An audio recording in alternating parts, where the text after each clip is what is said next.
are part of a diverse community. No matter who we are, no matter where we came from, no matter what we look like, no matter who we love, as long as we recognize we're in the same community, then we recognize we're all human. And that was what was lost in Minneapolis, was the humanity of George Floyd. That audio courtesy of WJLA television.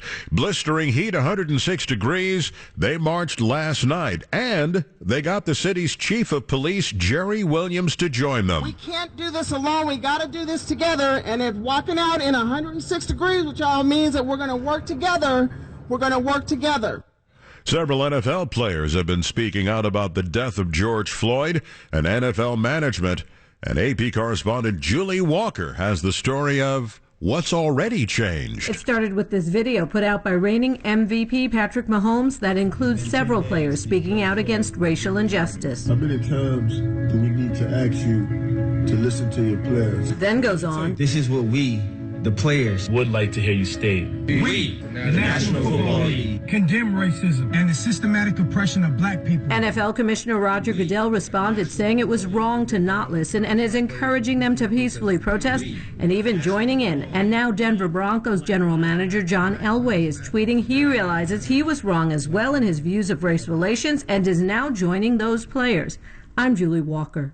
An anti-racist demonstration in London today turned violent. ABC's Julia McFarlane is at the foreign desk. Demonstrators clashed with police outside Downing Street, where the British Prime Minister lives. Bottles and objects were thrown at officers, with one cop falling off his horse before it bolted into a crowd. One man was filmed hurling a bicycle at a police horse. The area now calmer after a thunderstorm erupted this afternoon, leading many to go home. Julia McFarlane, ABC News at the foreign desk, London. And let's not forget, COVID-19 has not gone anywhere. New cases in Illinois since yesterday. Here's our Bob Kessler. That includes 72 additional deaths, raising the total statewide to 5,864. On Friday, the state reached a milestone of more than 1 million tests for COVID-19 conducted in Illinois since the outbreak began. Also, Mayor Lightfoot said Chicago expects to reopen the city's lakefront trail soon, with a plan meant to minimize crowding and having designated times for activities along the lakefront. Bob Kessler, WGN News. Right now, we have sunny skies. It is 72 degrees right now, 70 down to 70 at O'Hare. It is 81 degrees in Rockford. It is 88 in Peru, 68 in Lansing, 72 at Midway, and it's down to 62 degrees now at the lakefront. I'm David Jennings on Chicago's very own 720 WGN.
WGN 607. Good to be with you. My name is Mark Carman. His name is Andy Masur. This is Sports Central. Curtis Koch producing. The phone number 312-981-7200. Word on the street is that I was by far the most adept in getting to WGN radio today. It took me all of 15 minutes. Masur, I heard you were trying to get here for an hour. 45 minutes. And you were coming from? North. North. And Curtis, our outstanding producer, took you 2 hours. 2 hours, and you were coming from Lakeview. How many? Lakeview. Yeah, I gave Mazer a heads up, You did which is give why me a heads it took up. He him saved my 45 butt. minutes. Why am I just smarter than everybody? It's really You amazing. live closer than anybody. Shut it. I am a true traveling genius. I did head out to the suburbs this morning, and coming back in was a challenge. Mm-hmm. So me and Lincoln Avenue got to know each other for a good time today. It's a good shortcut. It was a moment in time. We had a busy show tonight. Adam Amin is your new broadcaster of Chicago Bulls basketball. He'll be with us at 6:30. Darren Jackson's going to join the show at 7:30. Always good to have DJ on. We'll get his perspective on what's going on in baseball and around the country as well. Mike Shirley is your White Sox director of scouting. The MLB draft is coming up on Wednesday. What's the laughter there? Well, it's just like, okay, you haven't played a season, but here's the draft. Right. Good luck. Right. And it's interesting too. Major League Baseball is having a 5-round draft. Normally the draft would be 40 rounds. Mm-hmm. So they are trying to limit the amount of dough going to young prospects at this particular time, understandably on some level, considering the lack of money that's coming in. Now, how this impacts the game long term, I don't necessarily think it's a great decision. And if you don't get drafted in the first 5 rounds, you can sign as a free agent with a major league team, but they can only offer you $20,000. And certainly every team's going to do that for guys they want. So it's going to turn into recruiting, almost like college. Yeah. And one thing the teams can do is they can guarantee college to players after they're done playing. They're not going to go to college then, but hey, when you're done playing, we'll also pay for your education afterwards. Do you think this is a huge issue here? Am I making too big of a deal of it? It's a little bit of a problem because just how you say it. I mean, normally if it's 40 rounds, you can take a chance on somebody and they may make the decision, no, I'm not going to sign. I'm going to go back to school. How many times have we seen a guy who was drafted in the 32nd round one year, gets drafted in the first or the second round the following year just because of the fact he's had another year of college or another year of high school under his belt. So I think it's going to turn into, like you say, it's going to be one of those recruiting things where still some of the larger market teams are going to be able to throw not just the $20,000 at someone, but as you pointed out, college afterwards or this, that, and the other while you're here, and guarantees of money after the moratorium is off. So it kind of doesn't really level the playing field as much as I think they think it does. Mark Burley was picked in the 38th round, if we're just talking about White Sox players. Jim Tomei, who's in the Hall of Fame, 13th round. Jermaine Dye, MVP, 2005 World Series, your Chicago White Sox, 17th round. Mike Piazza, 60-something, right? I mean, he was picked in, I think, the last round of the draft as a favorite of Tommy Lasorda because he was, so you are going to miss out on talents who will choose to do something else with their career and or / life by limiting it. Is that bad for baseball long term? Perhaps it is. I'd like to make an argument here. Okay. As we start the show. I think I know where you're going to go with this, and I'm ready. Okay, so it's 312-981-7200 if you'd like to battle it out here. I am here for you, the baseball fan. Not for me, who I do White Sox Weekly.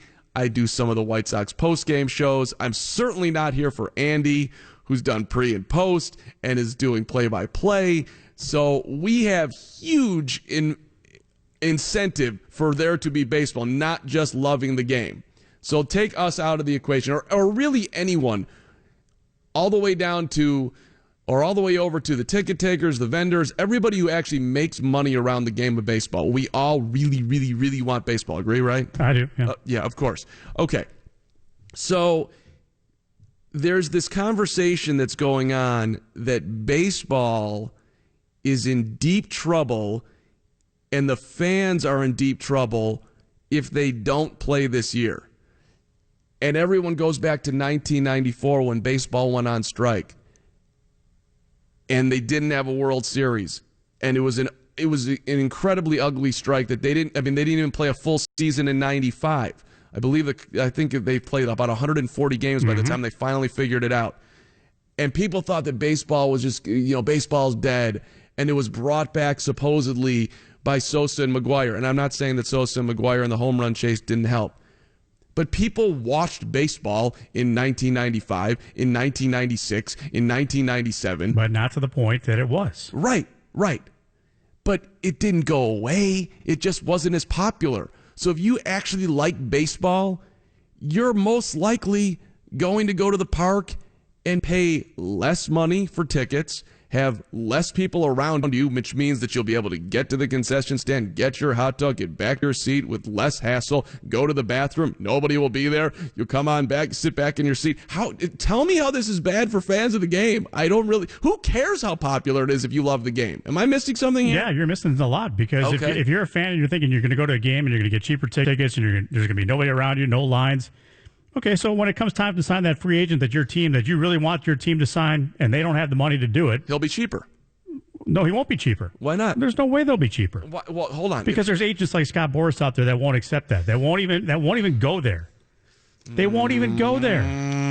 If there's less money in the game, I think Chris Bryant gets signed for less money if you're a Cub fan. Maybe he ends up staying in Chicago. Let's go back to the real problem about not having baseball this year. Okay. Every other sport has figured out how to get back. Well, right. Every other sport has figured out how to get back. Right. It is a black eye if they don't get back. 100%. I agree with that. Baseball. Not just for me, not just for you, not just for the people that get their paychecks around baseball. It is a black eye for the sport.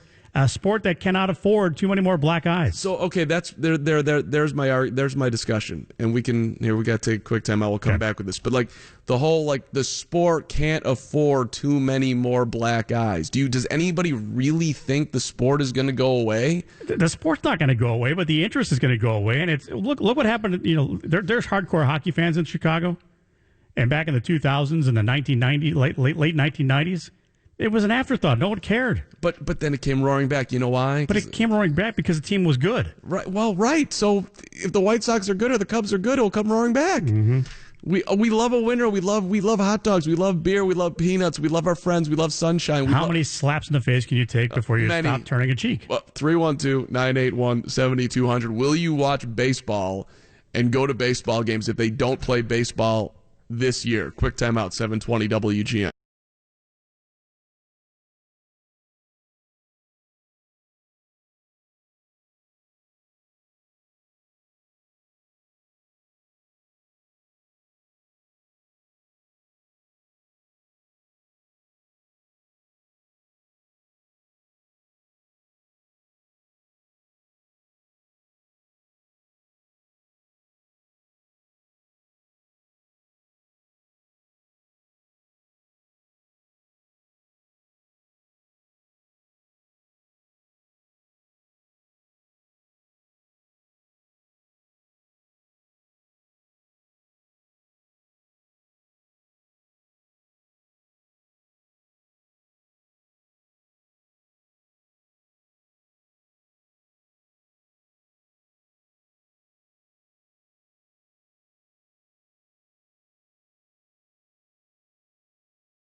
Your carpets, rugs, and upholstery are reservoirs for virus and bacteria. Now's the time to professionally sanitize your carpeting, rugs, floors, and furniture. Call Executive Green Carpet Cleaning, and you'll get 3 rooms of carpet cleaning for just $139. Plus, if you request, they'll provide you a free wipe down of your high touch points with an EPA-registered disinfectant. They'll wear masks in your home, and they'll be taking every measure to ensure the health and safety of your family. They provide a level of clean no one else can deliver by scrubbing and extracting using the world's most powerful carpet cleaning machines. They use ultra-purified deionized water in conjunction with a safe detergent-free pre-spray, all Green Seal certified. Plus, they'll groom your carpets to leave a nice, even-looking finish. Call today and get 3 rooms cleaned for $139. I think my wife is already on the phone. With free sanitation of all high touch points, call Executive Green Carpet Cleaning, 630-990-8600. That's 630-990-8600. or schedule at executivegreencarpetcleaning.com and look for the big trucks with the green hoses. An early morning, stay safe and connected with Morgan Kochmeyer.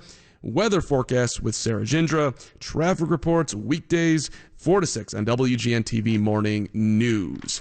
312-981-7200. Andy Masur thinks that baseball is going to die if we don't play this year. Yeah, put words in my mouth again. Go for it. So the question on the table is, will you watch baseball if they do not play in 2020? I'm not making the argument that baseball should figure this out. It's ridiculous that we are sitting here on whatever the date is, June 6th. June 6th, and the NBA is coming back the end of July. The NHL's coming back. Major League Soccer is coming back. They're right. Sports that could have easily said, you know what, it's just not worth it. Whereas baseball has a whole season to play. And by the way, for the record, they play outdoors. Less dangerous. I think we've clearly proven that over this coronavirus period of time. And yet they're battling it out over dollars. But I also think, look, this actually could end up best for the fans. We're not going to games this year anyway. So... Well, in some cities, they're talking about in Texas allowing fans to go to games. Well, and that conversation may change. But as of right now, here we're probably not going to. We're not going to a Cubs game. We're not going to a White Sox game. Let's get Greg in Aurora on 720 WGN. What's up, Greg? Thanks for calling. Hey, Carm. Hey, Andy. Love you guys. Long-time listener, first-time caller. 3 real quick points, and I'll hang up.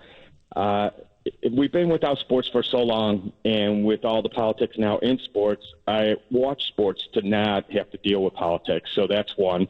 2, how do owners make money if there's no concessions? You were in the concessions business. You know how it is. That's where the money's at. So how do they make, their money? Our advertisers are going to have to step up. And I guess the third point, it's just frustrating. I'm sorry. But Greg, let me ask you something. You're dodging the question here. If they don't play this year, Greg, who do you root for? Who's your team? I'm a big Sox fan. I was looking forward to this team. It was really exciting. Okay. So let's say that they don't play this year. Will you be ready for opening day 2021 when Michael Kopech or Carlos Rodon or whoever will be on the mound? Will you be equally excited? It's hard to tell, but I don't think I will. I think it's dying. The passion has kind of died down with COVID. And if there's no fans, I mean, to me, that swings the game, the emotion of the fans. And what are they going to do? Like pipe in, like you're going to virtually type in yay and boo, and they're going to pipe in that noise into the stadium? That's just lame. Right, but hopefully by 2021, fingers crossed, and it's a big if, but hopefully we'll have a vaccine by then and the fans will be in the stadium, right? Wouldn't that be sweet? You're not going to a game this year anyway, Greg. Right, but here's a whole other question. Are you going to take a vaccine to even get into the game? That's a bigger question, because that's going to be the deal to go to a concert or any event. You're going to have to prove that you took a vaccine to be in a crowd. Yeah, that's an interesting question right there. Greg, thanks for calling, all right? We appreciate No problem. Good luck, Thanks, guys. Greg. I mean, listen, if there's a vaccine out there, I'm taking it. And yeah, me too. So, but look... See, here's the thing. And Greg's second point, how do the owners make money during no fans? It's basically TV. It comes down to media. It comes down to the local TV deals, the radio deals, the national TV deal, which pays out to each team. But the fact is that there's not going to be enough coming in to support not going to be enough coming in to what's going to support what's going out. Right. The speculation is that 27 of 30 teams will lose money the more games they play. Yeah. So, I mean, you can understand where the owners are coming from, but you can also understand, in my perspective, too, from where the players are coming, because they're the ones on the field. They're the ones doing the traveling. And, I understand they're making a lot of money and they're going to get tested and everything like that. But still, the risk is big. The risk is big, even if they are playing outdoors, because you're going to be exposed to a lot of people, the other team, the umpires, whoever else is around you. And I understand it from that point. But my big perspective, my point is that you need to come to some kind of agreement now, because guys like Greg, who are really excited about the White Sox, and I was certainly very excited about covering this season as well, they're going to be like, well, hey, that was last year, I mean, they talked to me about this last year. Now I got to wait a full year when everybody else is playing, and you see what I'm saying. I mean, you see the narrative that can be developed. I do, and I think that we're addicted, and we'll be back. 312-981 7,200. And I want him back. Don't get me wrong. I'm not trying to misrepresent myself here by saying that. But I want him back. Of course. Wally, Northwest Suburbs, welcome to WGN. Go ahead. Hey guys. Hey, you know what? It's another millionaires and billionaires fighting over money. I couldn't care less about baseball, quite honestly. And when you got that guy, I think it was a pitcher, maybe for the Blue Jays, who was complaining that he's not going to get his $7 million this year. He's that was Blake Snell from Tampa. Oh, from Tampa. Yeah. He's not going to get his $7 million. He's only going to get maybe $2 million this year but he's only going to be working maybe less than half of what he would have been. Yeah. And oh my gosh, on the $2 million, he's going to have to pay taxes. Oh, that's terrible. I feel so sorry for him. And hold on. Let's just take a breath here. Let's have a conversation. Okay. I get you're not on Blake Snell's team if he gets the Rona and all that. We can the owners, by the way, that's a lifetime investment, so there's that side of it too. But regardless, Wally, how many baseball games did you go to last year? Last year probably 2 games. But I was with a group. I was a season ticket holder for the Cubs for probably 10 years. Okay, and you're telling me that yesterday you loved baseball, or 3 months ago you loved baseball, and today you're just about to be done with it? Am I hearing that right? No, kind of getting off of it just a little bit. I mean, I like I say, I only went to 2 games last year, and it's fun to go, but I'm kind of done with it. I mean, you've got these guys, again, complaining about this. Look at all these healthcare workers who are subjecting themselves. And these guys have a pretty sweet life. Yes, they travel, but there's a hell of a lot of other people who travel more than that and nowhere near the kind of accommodations that these guys get. And they're playing a game, for goodness sakes. I mean, but Wally, millions and millions of dollars. I understand, but Wally, they're really, really, really good at what they do, and they the best of the best. Yeah. Absolutely, I understand that. And yeah, it's a tremendous talent, and it's a great game, and I like the game, but I'm kind of done with I think these kind of clueless fights over dollars is what it is. I think that's what it is. I don't think any of these guys are claiming that they might get sick. I think they've been complaining that they're not going to get the full amount of their contract or whatever, 30%, 60%, whatever the numbers are right now. If they come to an agreement, if they come to an agreement tomorrow, will you let it go and watch some of the games this year, or do you think you're already turned off to the point that you won't watch this season? I think I'm pretty turned off, but the other thing, too, is what the Cubs are doing with this marquee sports network. I mean, I would typically have the game on, when the Cubs are playing, and I've got on my phone every day I get a pop-up, Cubs at Padres tonight, or, whatever it is. I get those pop-ups, but I don't care. I really don't care. Okay. Hey, Wally, thanks for calling. Thanks, all right? Wally. Okay. Thanks. See, it's about the optics. It's about the optics of the whole thing, And there are certain people that are like Wally that are done or thinking about being done. There's others who are hanging out on the fringes, thinking, okay, if they get an agreement done, I'm watching whatever I can because I love the sport. I love baseball. And at the same time, those are the same people that are saying, okay, get it together because everybody else has figured out a way to get it together. And the hardest part about this thing as a purebred baseball fan is the fact that 25 years of labor peace are kind of crumbling a little bit now. And I don't know why. I don't know why, if it's because, the Players Association kind of feels a change in the tide of the leadership as far as the commissioner is concerned, or if, agents like Scott Boras have kind of infiltrated things and really made players more about the money than they are about the love of the game. I don't know where it lies. It may lie somewhere in the middle, but I mean, for the pure optics of things, and just because of what the country is going through as far as losing sports, and we get it. I mean, I understand why. I mean, I'm not an idiot. I understand that this disease and this virus is not something to play with, and it's killing people, and I get that. But when we're in this clear moment right now, I really feel like they need to get this together because everybody else has figured it out. They do, and I'm just bringing up the addiction that we all have, or not all of us, but sports fans have for sports. They do. Look, the NHL has had horrendous strikes. People thought that hockey was going to die. Hockey, okay, it's not more popular than baseball, or getting closer to baseball, but it's still not more popular than baseball, basketball, the NFL. But the NHL is fine, no matter what Max Kellerman says earlier this week, that nobody cares about hockey. Plenty of people care about hockey. Hockey players making a ton of dough to play the sport. It's very much well alive, and they've had brutal strikes. They have. And Gary Bettman has a likability quotient of what, 6%? If it's even that high. Right, and yet the sport is fine. Baseball, even if I just don't believe it's not a good decision. Get her done. Yeah. But I know that I'll be there whenever they get back to it. I'll be there. And there are a lot of people that will be like there are a lot of people that will be like that. And I'm not going to disagree with you on that, because I really feel like there will be, when the gates open, it's not going to be 10 fans coming to a game when fans are allowed back in the stadiums. Yeah, they're going to be full because it's an event, and they have an affinity for a team. They root for a team. But at the same time, there's going to be some hurt feelings on some other cases. I mean, Sure. The fringe fan that you kind of depend on, to kind of sway and try to get them into your corner, they're going to look at this thing and go, all right, well, Blake Snell is Blake Snell, and Rob Manfred is Rob Manfred, and you know what? I don't need to give him my money. They will lose some fans if they don't play. Yeah, and that's maybe, all I'm saying. And they will, and the sport will be fine. All right, we'll bring this conversation back up a little bit later in the show. You got me all fired up now. I enjoyed it. Adam Amin, your new voice of the Chicago Bulls, is next on 720 WGN.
The Antiquarian Booksellers Association of America's inaugural virtual book fair is right now through this Sunday, June 7th. Over 150 international dealers exhibit antique books in all areas of human endeavor and at all prices. Rare books, autographs, photographs, and more are beautifully illustrated. Speak live to book dealers as if you're attending in person, for you are. Visit the Antiquarian Booksellers Association of America at abaa.org. To access the virtual book fair and members around the world, go to abaa.org now. For a trip to the national championship. Ogunbowale. Good! 1 second remaining. No timeouts for UConn. Williams down the floor. Samuelson. Notre Dame with the win. Off to the title game.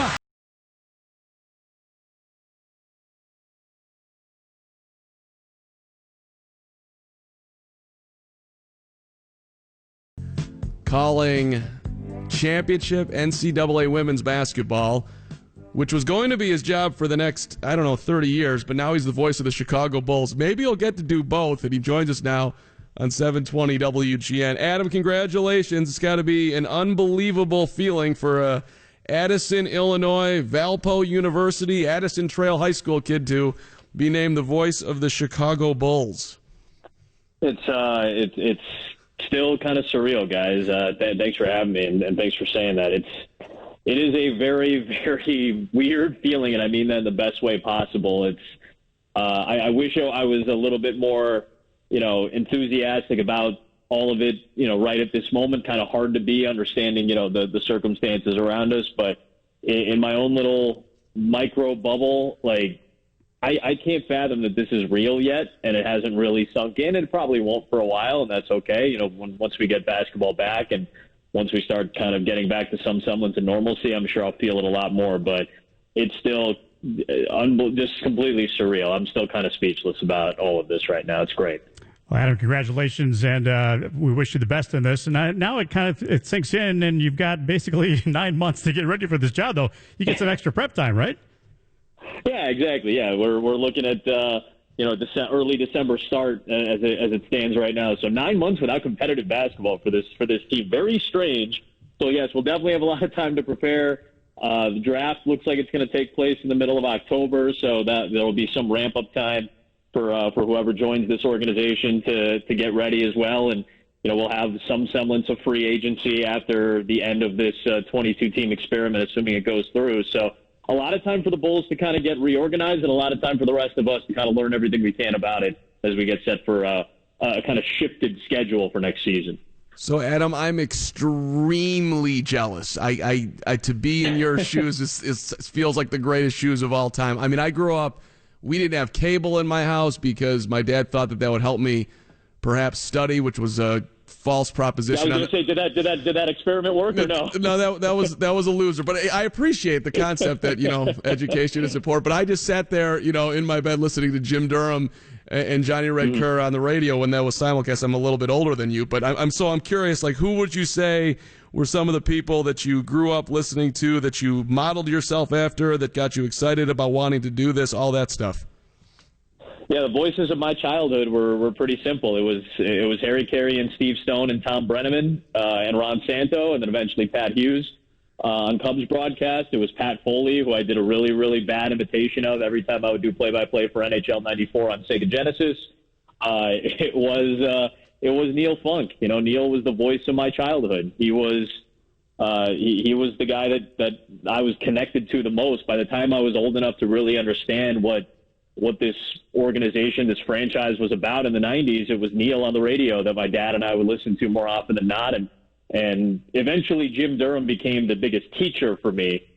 Jim obviously had a great run at ESPN Radio, doing major games throughout the season, including a ton of NBA finals. I still have cassette tapes of Jim Durham and Dr. Jack Ramsey, both incredible broadcasters and obviously great basketball men.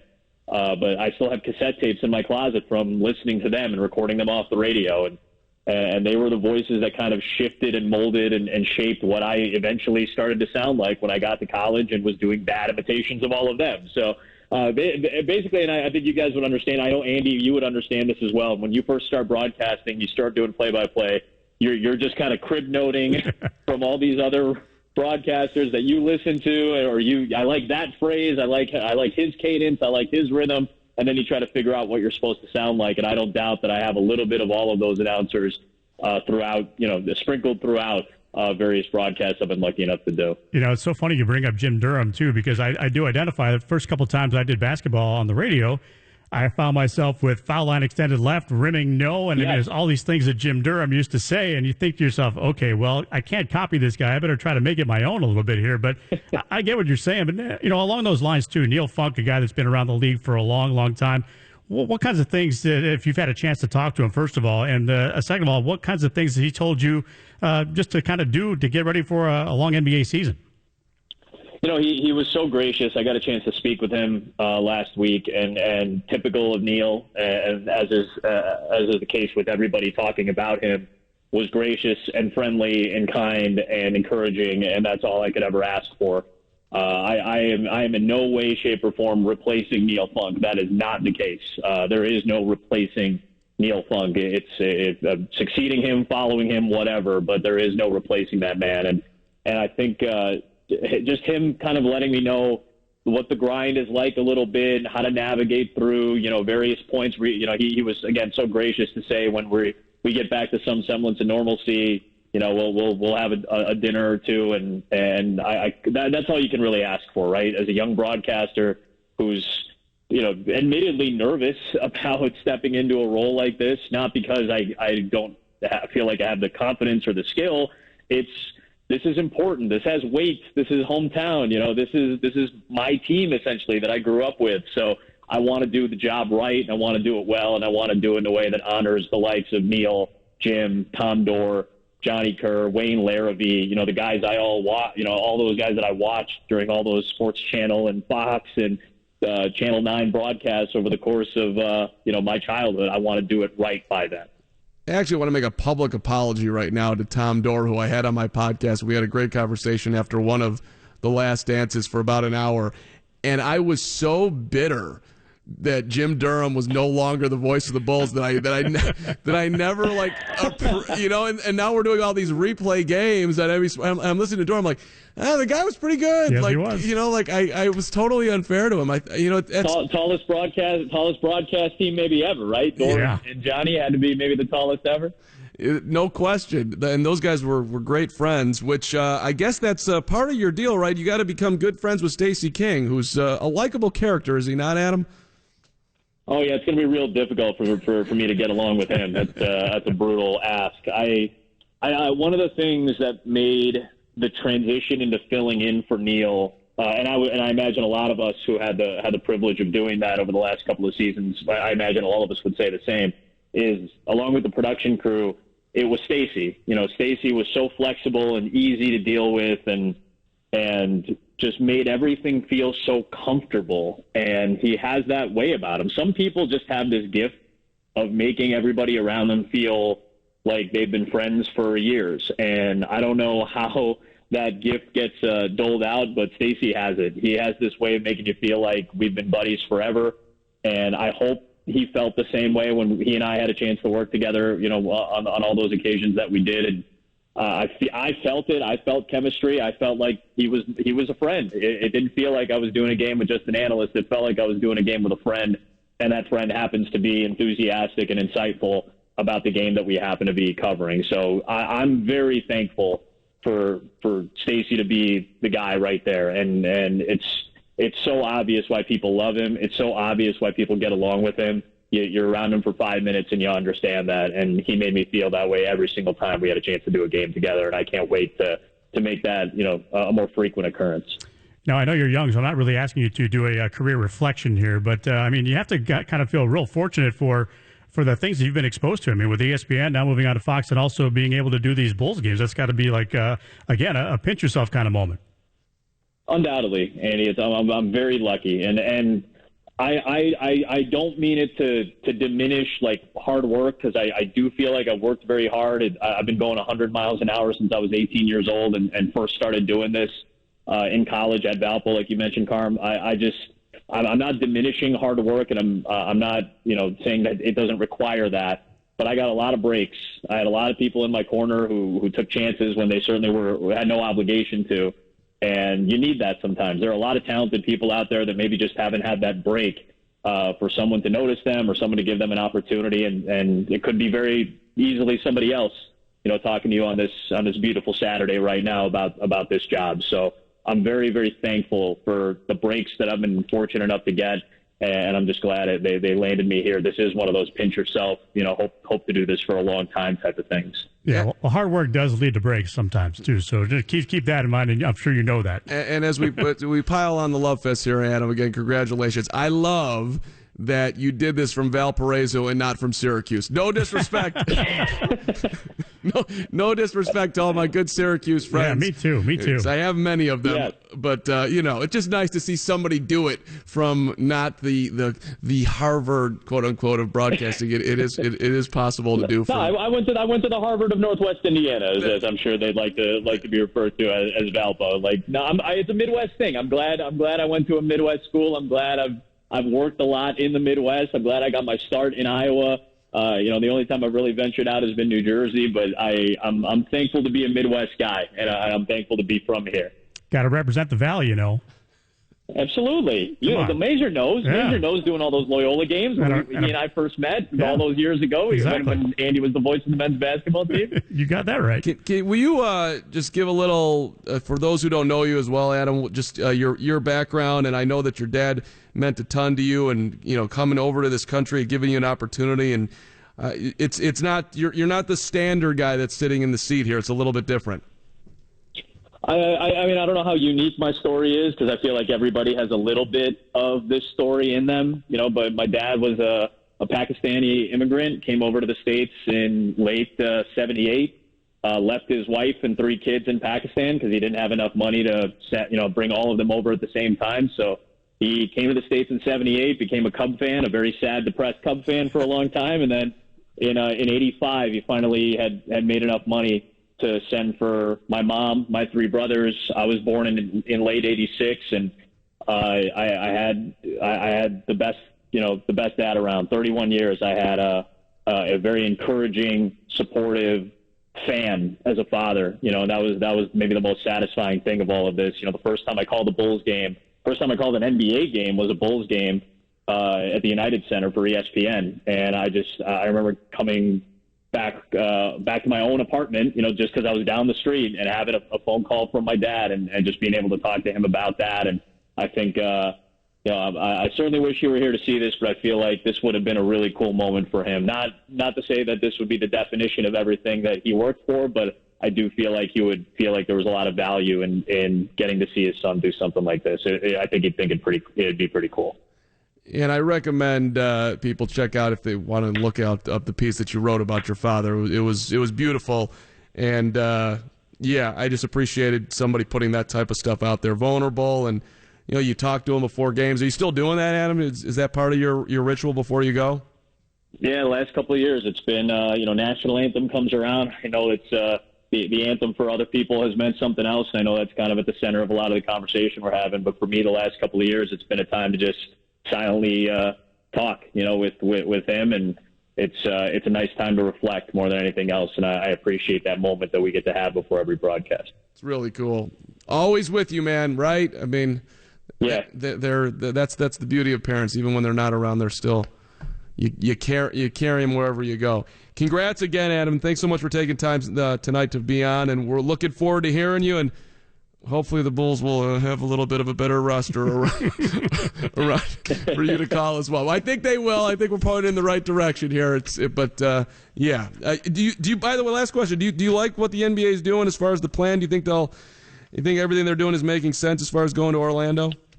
Yeah, I think the way that they've structured it, the infrastructure in Orlando is really conducive to making this work. So that's good.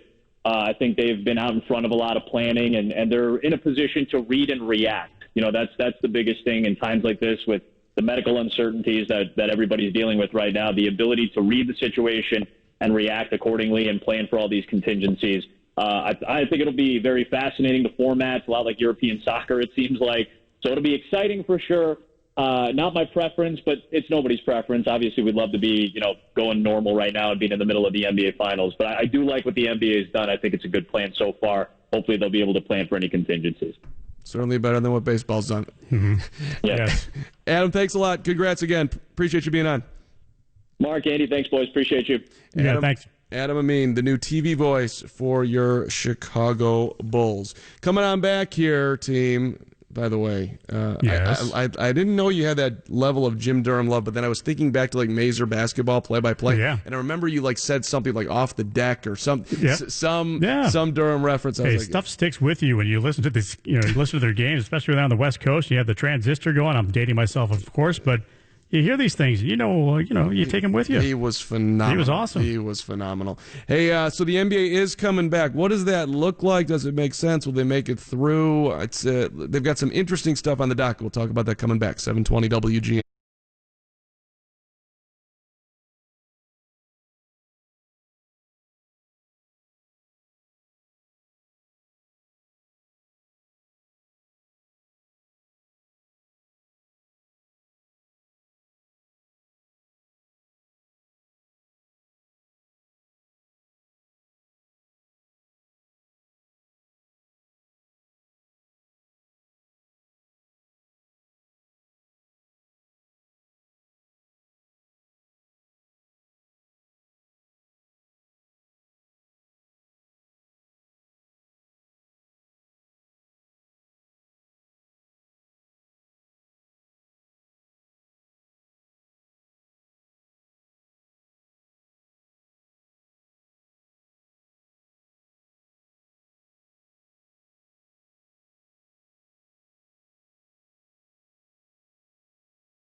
At Midwestern University, healthcare education is what they do.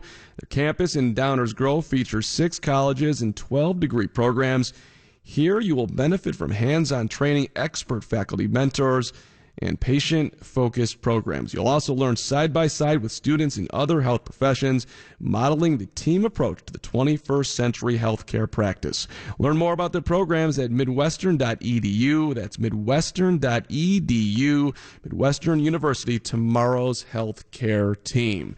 Thanks again to Adam Amin for being on here, and also want to say hello to Melina, who is Andy's girlfriend, who was listening tonight. I've never heard you speak so beautifully about someone. It's really nice. Well, Andy. she takes care of me, you know. I mean, she packed a little dinner for me tonight. Had some spaghetti and meatballs, and nice little treat of some apples and peanut butter. I'm living large. See, I don't have any spaghetti and meatballs here. I don't even have a chip or you know. Well, if you're nice, I'll give you a slice of apple.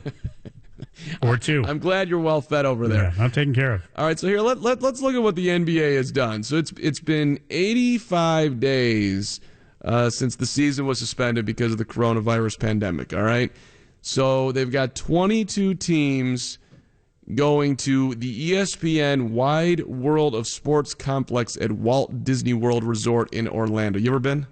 I have been to Disney World, but a long time ago. So is this Epcot or is this not Epcot? This is something different? Something different than Epcot. This is different than Epcot. Yeah. Okay. It's not right in the Disney World complex. From what I understand, it's a little outside of it, but it's its own complex. It's got 3 different arenas and 24,000 hotel rooms.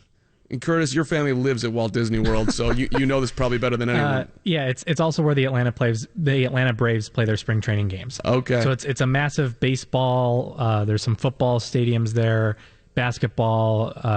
I'm sure if they wanted to, they could maybe find some sort of way to put a hockey rink in one of those indoor arenas if they wanted to. Why not? But yeah, it's a massive complex. It's usually where a lot of youth tournaments are held. One of the youth baseball teams I was a part of had a tournament down in Orlando where it was like 3 or 4 days. So there's a lot of youth sports that usually take up that sort of academy as well. And with it being a family thing, you could obviously bring your family down there and go to the parks after you're done with a baseball game. I really want to be invited to come down there and do something. Don't they need like a stat guy?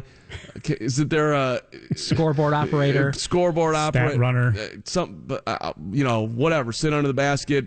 You wipe the court. I'm in. I'd love to contribute in any way, shape, or form here. Training camp starts June 30th. It's going to be a week, which teams will do in their own locations, and they're flying to Orlando on July the 7th. That's 3 weeks before the restart of the season.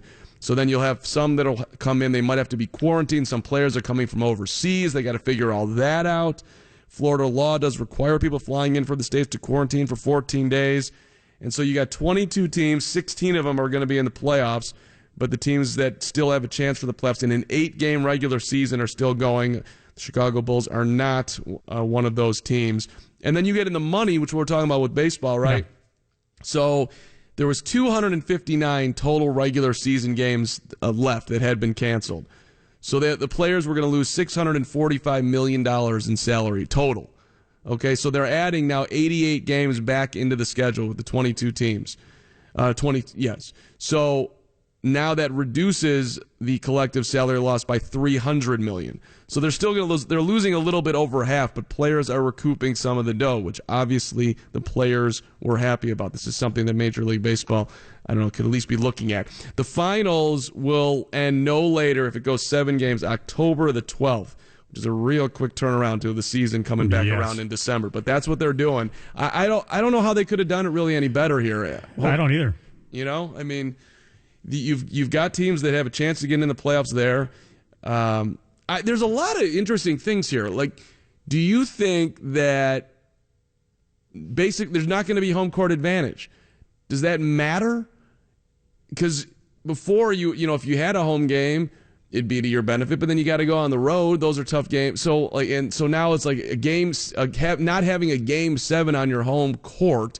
I guess that's the biggest disadvantage, I guess, to teams who have gotten, who are top seeds. But I really don't know if it's going to matter. I was going to say, if you're a good enough team, it's not going to matter where you play. I mean, I almost think why should it? I almost think it's a bigger advantage to the better teams because you don't ever have to go on the road and maybe you get rattled by a rambunctious crowd. I don't, for a fan standpoint, like watching a game without any crowd enjoyment, is that going to be a huge negative for everybody? Well, it depends because, if the basketball is good enough, it's not going to be because, there's a lot of network talk that, especially during the NFL season, if they're not allowed to have fans in the stands early on, they're going to pipe in, fake crowd noise and maybe even put virtual fans in the seats. But everybody already knows that they're not going to have any fans in the stands. So it's not going to be something that you're going to really pay that much attention to as far as I'm concerned. I mean, yeah, it's going to be weird from a broadcast standpoint just because a lot of times, you'll draw from that energy from the crowd or you'll be brought down by the lack of energy. Well, right. That's actually an interesting point, just from a strict play-by-play thing, right? Yeah, it's going to be interesting. So you're calling a game at Guaranteed Rate Field, and whatever. Tim Anderson hits a bomb. Yeah, you let the crowd, of course, but that's not going to be there. No, and it's different for baseball than it is for basketball because there's not as much downtime during a basketball game. Yeah, there's going to be timeouts, but that's when you're going to be making your money back as far as commercials are concerned. So you're really not going to pay much attention to it. Yeah, it'll be weird for baseball because, like you say, you try to let a game breathe every once in a while and pick up the murmur of the crowd, the vendors, and whatnot, but you're not going to have that. But, again, going back to your original point, I don't think it's going to be that big of a deal as far as home court advantage. I just think that Adam Silver and his board of governors and the Players Association, give them credit because they really had to think outside the box here. Yeah. And they made it work. And it's been very clear basically from day one that they really want to continue the season. The league's expected to house everyone at one hotel. They're going to limit access outside the bubble. So you will be able to leave, but they're going to try to limit that as much as they can.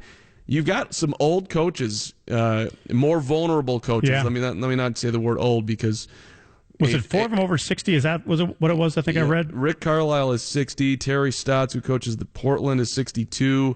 Alvin Gentry, who coaches New Orleans, is 65. Mike D'Antoni, 69, and Greg Popovich is 71. Okay, so it's 5. So it's a higher risk. Yeah, but I mean, if I'm Pop or if I'm D'Antoni or Gentry, I want to coach my team? Of course you do. So I think you're going to put yourself. You're going to take the risk on and hope that everything works out here. There was something else I was reading today. It was interesting about the teams that are not invited to the dance, so to speak, who are trying to, and I guess petitioning the league to try to have their own little mini summer league and training camp. Because as we were talking to Adam a second ago, it's going to be 9 months basically in between games, and that's a long time. That's a really long time. Yeah, it was interesting to see the Bulls and Zach LaVine and making comments that they're really disappointed that they're not going to be a part of bringing the NBA back. They want to play. So, and the Bulls are in a very interesting situation right now with their head coach Jim Boylan, who's probably not going to be here. It doesn't seem like it. So it would have been, I guess, a chance for Boylan to coach and make one last stand, so to speak, that, hey, I can connect with these guys. Let me show you Arturas Karnisovas and company that I belong in the seat, but he's not going to get that opportunity. But the Bulls, have not said nothing official. Nothing official to this point. The draft lottery, if you're a Bulls fan, biggest day of the year from the last couple of years, is August the 25th. They're coming in as the 7th seed once again, which is where they've gotten Wendell Carter and Lauri Markkanen and company. So, but hopefully maybe they'll get some luck here. They certainly could use it. And the draft itself is October 15th. The free agency starts October 18th. And then the NBA wants to start its season in early December. This is an interesting one. To allow NBA players to participate in the 2021 Tokyo Olympics. So you're going to play in the summer. You're going to have for those who go to the finals, you're going to have about a month and a half off. Yeah. Then you're going to have a whole season, 82 games, and then you're going to go to the Olympics. Talk about burnout. When those maintenance days started to come into fashion, I guess Greg Popovich was probably the first to really use it. And you're going to probably see a lot of those guys sitting early on in the 2020-2021 season, I would imagine, because you're going to want guys that are a little longer in the tooth, so to speak, to have a little time to recover. Yep, no, it makes sense. All right, the NBA's back. Hockey's coming back as well. Chris Bonin will be with us a little bit later tonight. We'll have him on at 9:30, have some hockey discussion. Coming up after 7 o'clock, though, Roger Goodell put out a statement yesterday about what the NFL is going to do or try to do going forward here after, we certainly have everybody having a moment in the country right now. We'll also keep you up to date on everything that's going on in the city tonight and around the country. News is coming up in a minute here. But Goodell had some really interesting comments, and I was yeah, I like the fact that he came out, but there's something that bugs me still. Okay. Well, we'll get into that, and I was very impressed with Akeem Hicks earlier this week as well on the Bears conference call. So we'll have that conversation also. Akeem is a thoughtful guy, great player, right? And wow. Incredibly thoughtful individual who was wearing his heart on his sleeve when he was talking to reporters this week, which was a group of 100% Caucasian reporters on that call, and it was the whole thing was interesting, and he was great. So, all right, we'll get into Roger Goodell coming up after the news here at 7. It's 7:20 WGN. And exit closures on some of the area highways. Lakeshore Drive, part of it is still closed at this hour. The bridges at Michigan, Wabash, State, Franklin, Monroe, Adams, Jackson, Madison, Randolph, Van Buren, and Kinsey are all up. You can't cross. The bridges at Lake, Wells, Washington, and LaSalle, they are open. All ramps on 90-94 between Fullerton and 18th Street are closed. The ramps on the Eisenhower heading east at Interstate 90 and 94, 94 northbound to 290 eastbound, 55 heading north to Lakeshore Drive North and King Drive, and the northbound Chinatown feeder. And of course, there is the curfew that goes into effect tonight at 9 o'clock. Now the forecast from the WGN Chicago Weather Center. Here's meteorologist Mike Jensen. Mostly clear skies for the rest of tonight. Temperatures dropping into the mid-50s. Plenty of sunshine on our Sunday, especially during the afternoon hours. Look for a high near 80 inland, closer to 70 at the lakefront. Clear skies Sunday night, lows in the lower 60s. Much warmer here on a mainly sunny skies on Monday, a high near 90 inland, lower 80s at the lake. Our clouds increase through the day here on Tuesday, so does the chance for showers and thunderstorms. The showers and storms become likely in the late afternoon when temperatures are expected to top out in the mid to upper 80s. It's also going to be breezy and humid. Windy conditions are expected on Wednesday, a chance for scattered showers and thunderstorms, especially as we start the day. Partly sunny and cooler in the afternoon. Highs in the lower 70s. Partly cloudy on Thursday, a chance for a few isolated showers. Highs in the upper 70s, inland upper 60s by the lakefront. Still partly cloudy but cooler on Friday, a chance for a few isolated showers. Lower 70s inland, mid 60s at the lakefront. Then mostly sunny next weekend, starting out on Saturday.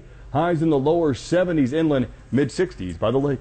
From the WGN Weather Center, I'm meteorologist Mike Jansen. An estimated 30,000 people took place in a march on the Chicago's northern side of the city today. It was demanding change after the life of George Floyd was taken by police officers in Minneapolis. Some of the marchers talked about the message they're trying to say and how difficult it can be to say. Yeah, I think with a lot of us here, we kind of feel like something needs to change, and we want to do it in a way where we can show solidarity. As a non-African American man, I can't say that I understand everything that's going on, but I can always sympathize and understand the plight of people who are oppressed or people who don't have equal rights. Religious leaders have been calling during the period of protest, demonstration, and at times unrest. Chicago Archdiocese Cardinal Blaise Cupich says he finds the participation in these marches for justice encouraging. I have seen and been encouraged by the protest being comprised not just of people of a certain age, although many of them are young, but also interracial. There are many white faces out there who are part of these demonstrations, peaceful ones, calling for change. So I think that's important. A video posted last weekend on social media showed a Chicago police officer reacting to demonstrators by yelling a homophobic slur. The police department's Civilian Office of Police Accountability has recommended that Superintendent David Brown identify the officer and modify his duty status or relieve him of his police powers. George Floyd's body was in Rayford, North Carolina today for a public memorial. A private service was held there today. LaTanya Ford, his sister, says she wants to see the 4 Minneapolis police officers involved in her brother's death prosecuted to the fullest extent of the law. I hope that this stops violence, police officers for just doing the things they're doing unnecessarily. Hate crimes, prejudice, it's no good. And we're living proof of that. Those officers are all fired. All are currently being held on criminal charges. One of them has been charged with second-degree murder. Demonstrations again in New York City today. ABC's Diana Rocco is at Washington Square Park in Manhattan. Thousands marched from Union Square Saturday to Washington Square Park, one of more than a dozen protests around the city, some starting in Harlem at 11 o'clock this morning. At the end of the day, we're fighting for each other. We are called to be able to stand for justice and truth, and we do it together. Others began in Columbus Circle with a moment of silence and taking a knee. A judge has stopped the federal government from rescinding its reservation designation for Native American tribes' land in Massachusetts. They've ordered the Interior Department to review the issue and come up with new findings. The judge granted a summary judgment on behalf of the Mashpee Wampanoag tribe, concluding the Interior Department's actions were arbitrary, capricious, and abuse of discretion and contrary to law. OPEC and its allies have come to an agreement. They're going to extend their production cut through the end of next month. ABC's Julia McFarland. The OPEC group said that while demand was returning as large oil-consuming economies are slowly coming out of coronavirus lockdowns, challenges ahead still remain. The deal struck earlier this year helped prices of crude double in the past 2 months by cutting production and taking almost 10% of global supplies off the market. Julia McFarland, ABC News, London. Right now we have 70 degrees and still sunny at O'Hare. It's 72 at Midway, 61 in Waukegan. It is 66 in Lansing and 62 now at the lakefront. I'm David Jennings on Chicago's very own 720 WGN.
.720 WGN 708. Hope you're having a great Saturday night.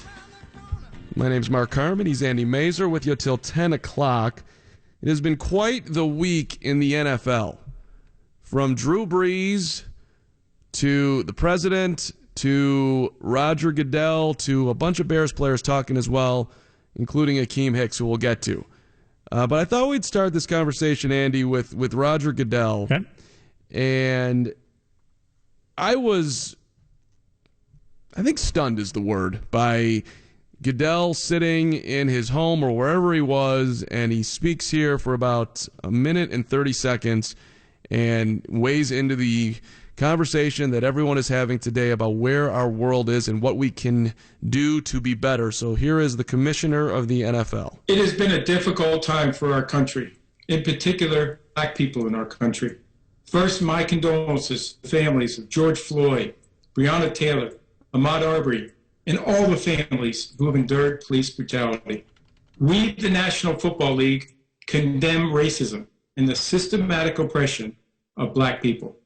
We, the National Football League, admit we were wrong for not listening to NFL players earlier and encourage all to speak out and peacefully protest. We, the National Football League, believe Black Lives Matter.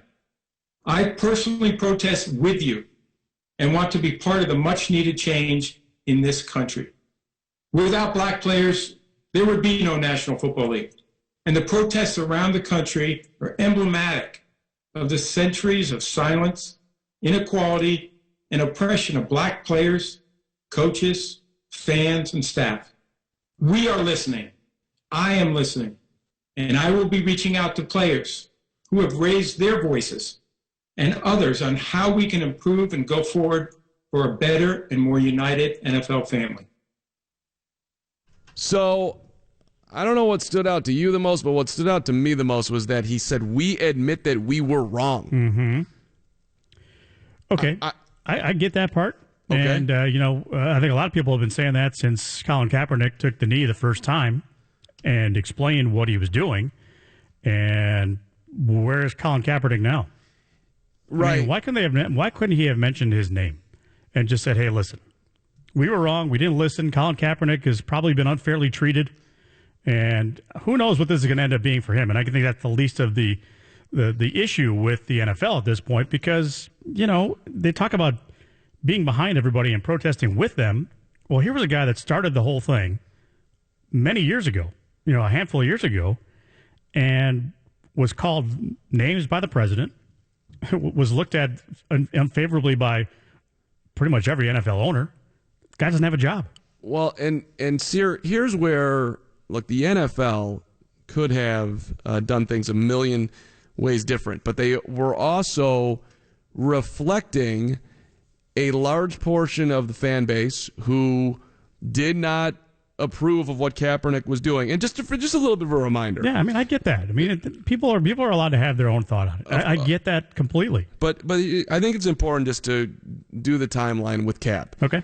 Kaepernick started out in the preseason and he was sitting.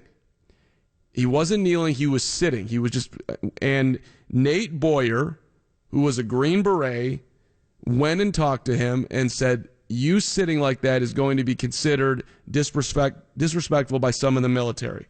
And Boyer, the Green Beret, suggested to him that he should take a knee because it was a sign of respect. Okay? So, which Kaepernick did. Mm-hmm. So he was trying to show respect to those who had fought for our country, and it was never about the flag. It was about systemic police brutality, period. End of story. And for whatever reason, that message just got lost. And got lost to the point that he lost his career. Mm-hmm. And it's interesting when you talk about like the military, at least from like my family's history. My dad's 94 years old. He was on the show last week. Yes, he was. So he fought in World War II. He was on the back end of it. He went to college at Western Illinois and was taking flight lessons because he wanted to be a pilot, which didn't end up happening. But he did benefit enormously by being in the war because he got the GI Bill coming back.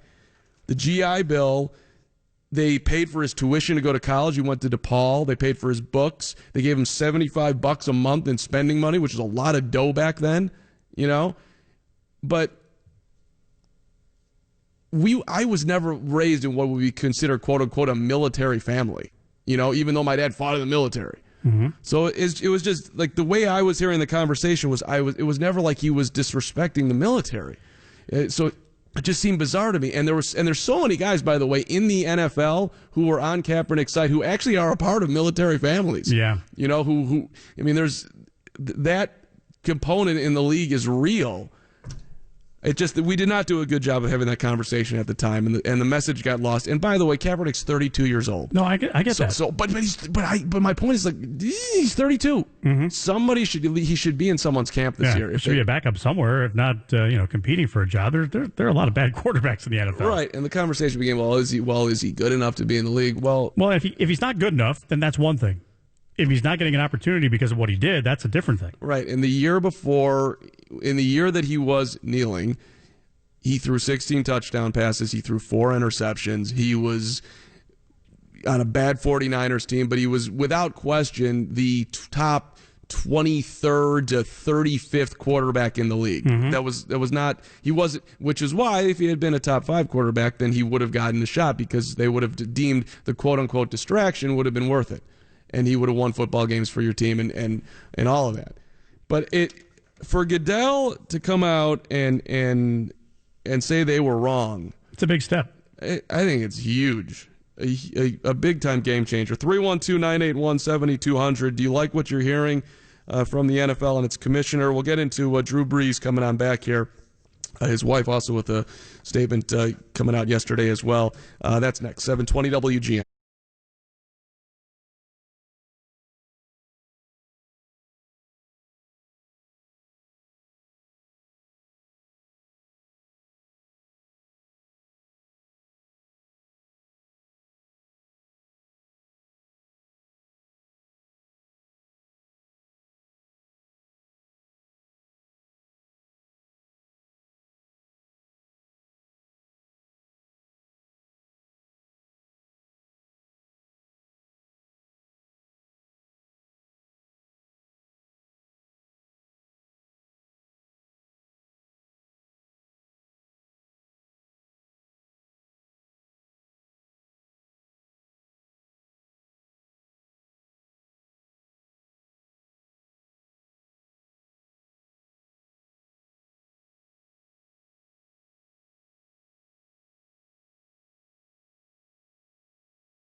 When it comes to the weather, we all want to know, what did Skilling say? Watch for updated forecast from Chicago's most trusted meteorologist. That's Tom Skilling, weeknights on WGN-TV. All right, 720 WGN. It's 312-981-7200. Interesting times in the NFL. We'll get to Akeem Hicks coming up after 8 o'clock. But so this was Drew Brees on his Instagram. And the president is writing that Drew should not have apologized for his initial comments, which were very much about the flag. And so then Drew is writing this on Instagram. Through my ongoing conversations with friends, teammates, and leaders in the black community, I realize this is not an issue about the American flag. It has never been. We can no longer use the flag to turn people away or distract them from the real issues that face our black communities. We did this in 2017, and regretfully, I brought it back with my comments this week. We must stop talking about the flag and shift our attention to the real issues of systemic racial injustice, economic oppression, police brutality, and judicial and prison reform. We are at a critical juncture in our nation's history, ! If not now, then when? We as a white community need to listen and learn from the pain and suffering of our black communities. We must acknowledge the problems, identify the solution, and then put this into action. The black community cannot do it alone. This will require all of us. And so, I thought that was a hell of a statement by Drew Brees. Yeah. And what's been the most disappointing thing, at least, from my standpoint, like he had his first statement, people were incredibly angry about it, and certainly were more than entitled to have their opinion of disappointment in what he said, and but then he apologized. So now, if you go into his comments on Instagram, I was just looking at those. Right, he's getting it from both sides. He's getting crushed. He's a man without a country. The people that from his original comment, we now know how you think, and then the other side's like, you should have stuck to your guns.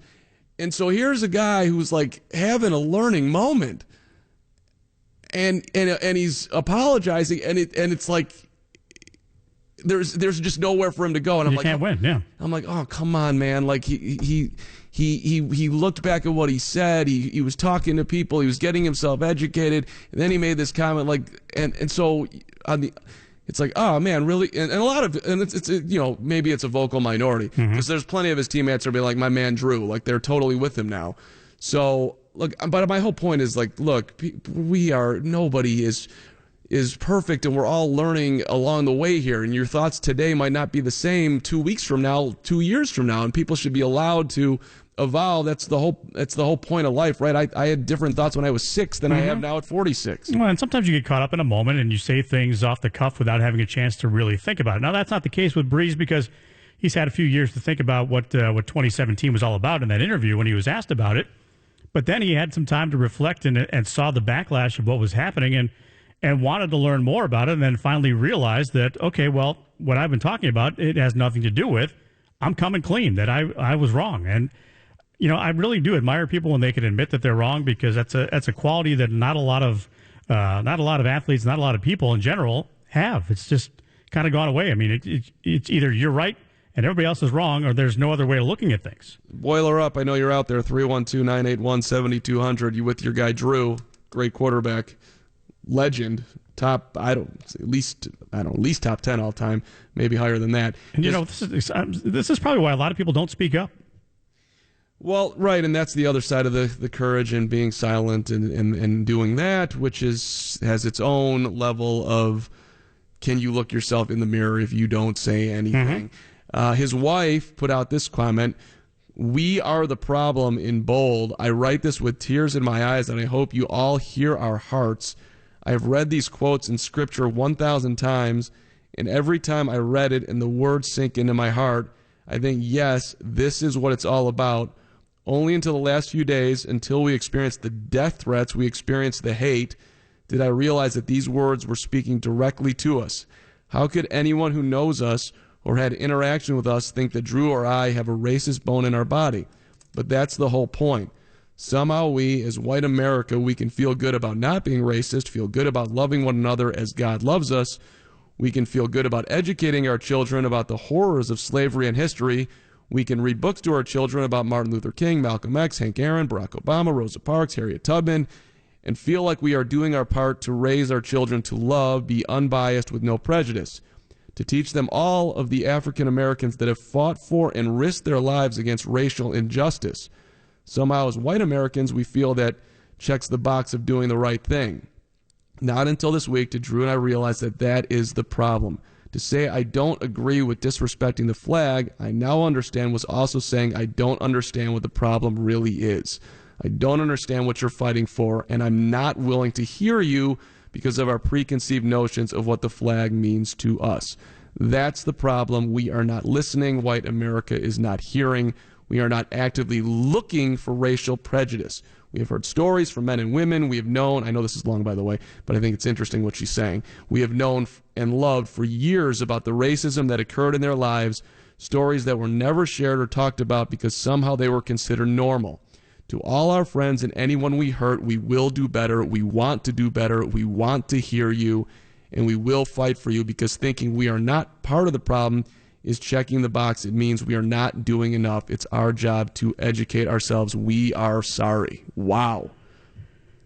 Yeah, like I said, I mean, these are the kind of things which probably prevent some people from speaking up because of all the comments that were on his Instagram. And I think you're right, Mark. I think it's probably more of a vocal minority of people that just like to get on there and stir up trouble. But, there are people that feel that way, and like I said, they're entitled to their opinion, and that's what's great about this country. But it's such a hot button topic and such a hot button issue that has just come to the forefront in such a manner in the last 11 days or 12 days. And again, I'm not blind enough to think that it hasn't been going on for a lot longer than that. I'm just saying that it's been brought much more to the forefront in the last 12 days or so. And it's just been kind of strange to see how some people have reacted, some people haven't reacted, some people are just still kind of thinking, how do I react? And it's just an interesting time. Yeah, earlier in the week, I was trying to have a conversation about baseball coming back and also what's going on. Yeah. And I thought of my friend Russ Dorsey, who works over at MLB.com. And he's 25 years old, African-American guy. And so I sent him a text. I said, hey, would you be willing to jump on a Zoom call today and talk about baseball and everything that's going on?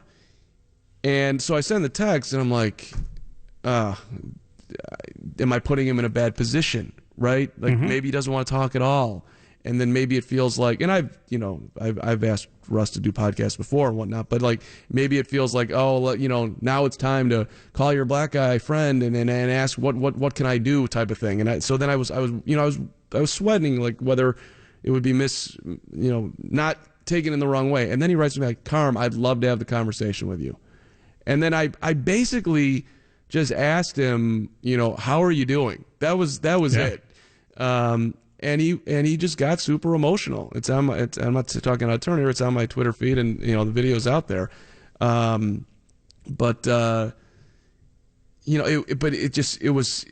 It stood out to me how much the pain is right on the surface.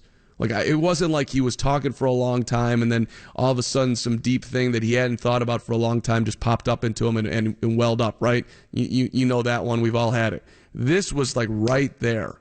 Couple of words and bam, and it's just like, wow. I mean, people are in pain right now, and I know that the WGN's been doing a phenomenal job in allowing people to have the conversation, and we appreciate being on right now. And I appreciate Drew Brees, his wife, and everything they're putting out there. That's you got a huge platform there, and a lot of people are not going to love what you're saying, but good for them.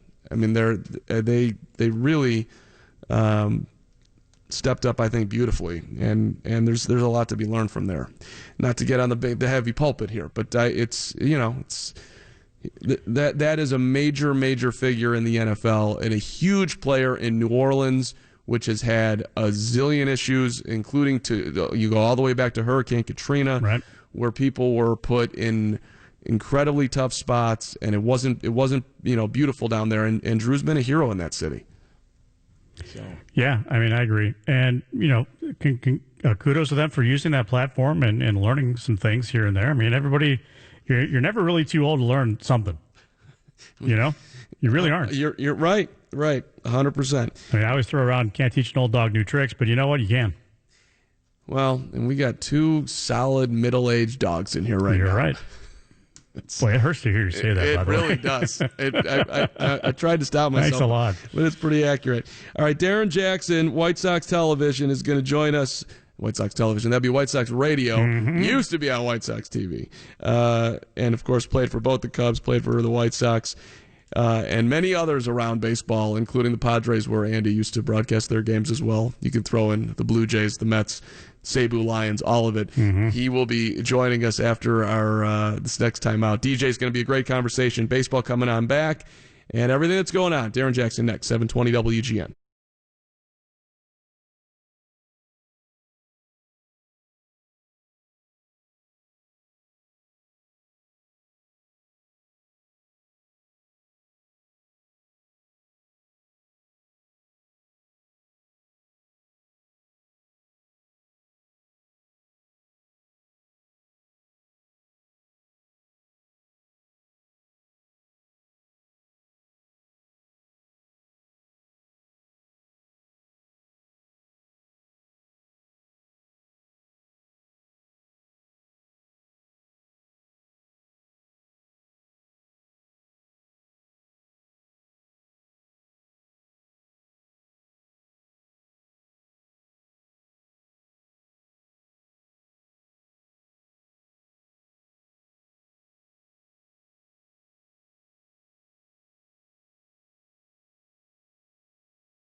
High fly ball into deep left field. Schwarber turns and looks, and it's gone. Eloy Jimenez has just hit a 2-run bomb. And it's 3-1 White Sox. Jimenez floats around the bases here at Wrigley Field in his first ever game against his former team. Baseball. I recognize those two guys. Yes, you do, buddy. Darren Jackson, the pride of Culver City High School, second-round draft pick of your Chicago Cubs in 1981. Played on the White Sox twice, including the 1994 White Sox, DJ, who may have won the World Series had there been a baseball season. I kind of want to start the conversation there with everything that's going on with baseball right now, DJ. First of all, thank you for being on. We really appreciate it. Good to hear you, my friend. Hi, Carm. Yeah, great hearing your voice, Andy, of course. Always a pleasure getting back together with you. And it's good hearing your call there on the home run. And for a second there was a flash that, oh, man, it's summer. It's baseball. Yeah. And then just like that, you realize, wait a minute, yeah, we're not playing. So it's unfortunate. But you know what? In the end, I'm glad to sit here and have the conversation with you guys about whatever you want to talk about. So, yeah, we're going to try to cover a lot here. But let's start with baseball. And Andy and I were having a discussion to start the show. Listen, I want baseball back. Andy wants baseball back. You want baseball back. But there's this narrative out there, DJ, that if they don't figure out how to play this year, baseball is doomed forever. And I just want to remind everyone that, yeah, maybe they'll lose some fans, but baseball's never going anywhere. We love the game, and if they can't figure it out this season, and fans aren't going to be going to games most likely this year anyway, let's not act like baseball's not going to exist in 2021. Like, the game comes back. It was ugly in 94. You didn't have a World Series. 95 didn't start on time. But then baseball came back, and we're still here today, and the game is plenty healthy. Do you see where I'm going with this, or no? Well, yeah, I see where you're going with it, but, I mean, honestly, obviously with me being in the game for as long as I have been, I've been around, lockout strikes. I've seen baseball missed. I've seen the loss of a World Series. I was with the White Sox in 94, as you pointed out, where baseball was gone, and for the second time in the history of the World Series, it was not played, but for reasons that were just contractual. So I don't like what's taking place, obviously, that we're not back or even discussing the point of really getting back on the field. They're so far apart, owners and the players union right now, that, fingers crossed that just like that, they decide for the greater good, we figure this out and we get back out on the field, whatever the situation is. Obviously, there's a lot more at stake than just getting out on the field and playing games. I mean, all the bases, they need to be covered. Socially right now, we can't even go out and do the things in life that we'd like to, but again, I do believe that entertainment is a big, important factor in people's lives to sit back, relax, and actually feel some normalcy again. But next season, 2021, obviously, it's the end of a major league contract between the players and the owners, and that's an issue because if you're having problems now, how's it going to get better going into the end of the contract next year?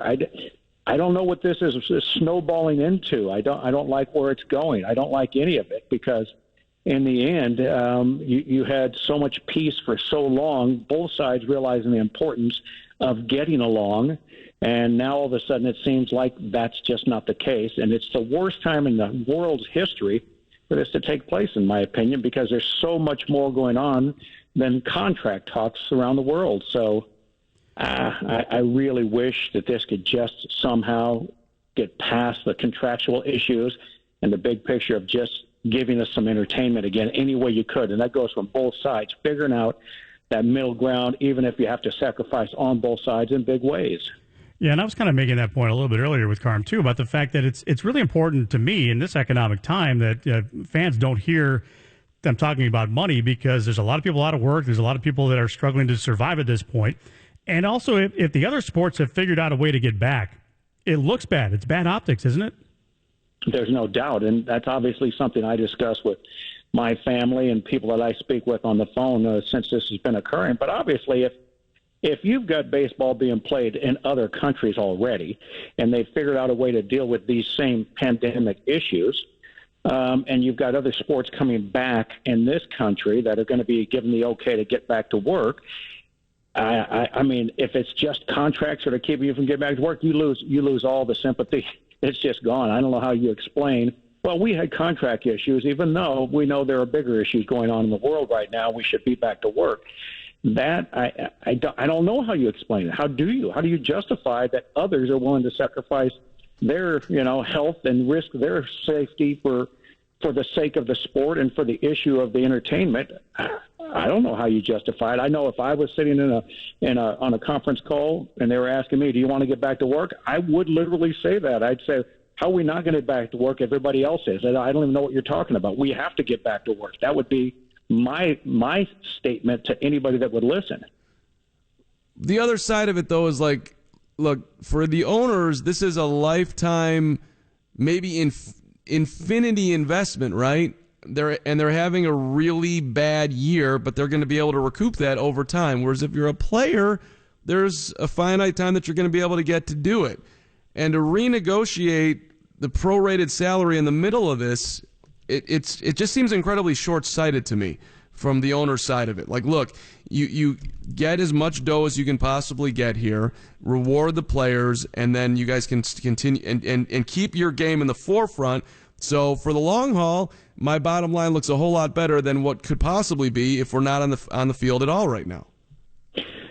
Honestly, when it comes to the owners and it comes to the players agreeing on any financial issues, there's been a trust issue no matter what for so long. So, whether the owners are saying, "Hey, look, this is obviously we're going to take a loss," whether the players are saying, "Hey, we've got short careers," I don't have the answers for that. And honestly, I've always felt when I look at that everybody has something to lose, the players and the owners. They both have a lot to lose when it comes to these negotiations. That's why I'm always about, let's find the middle ground where we're both happy.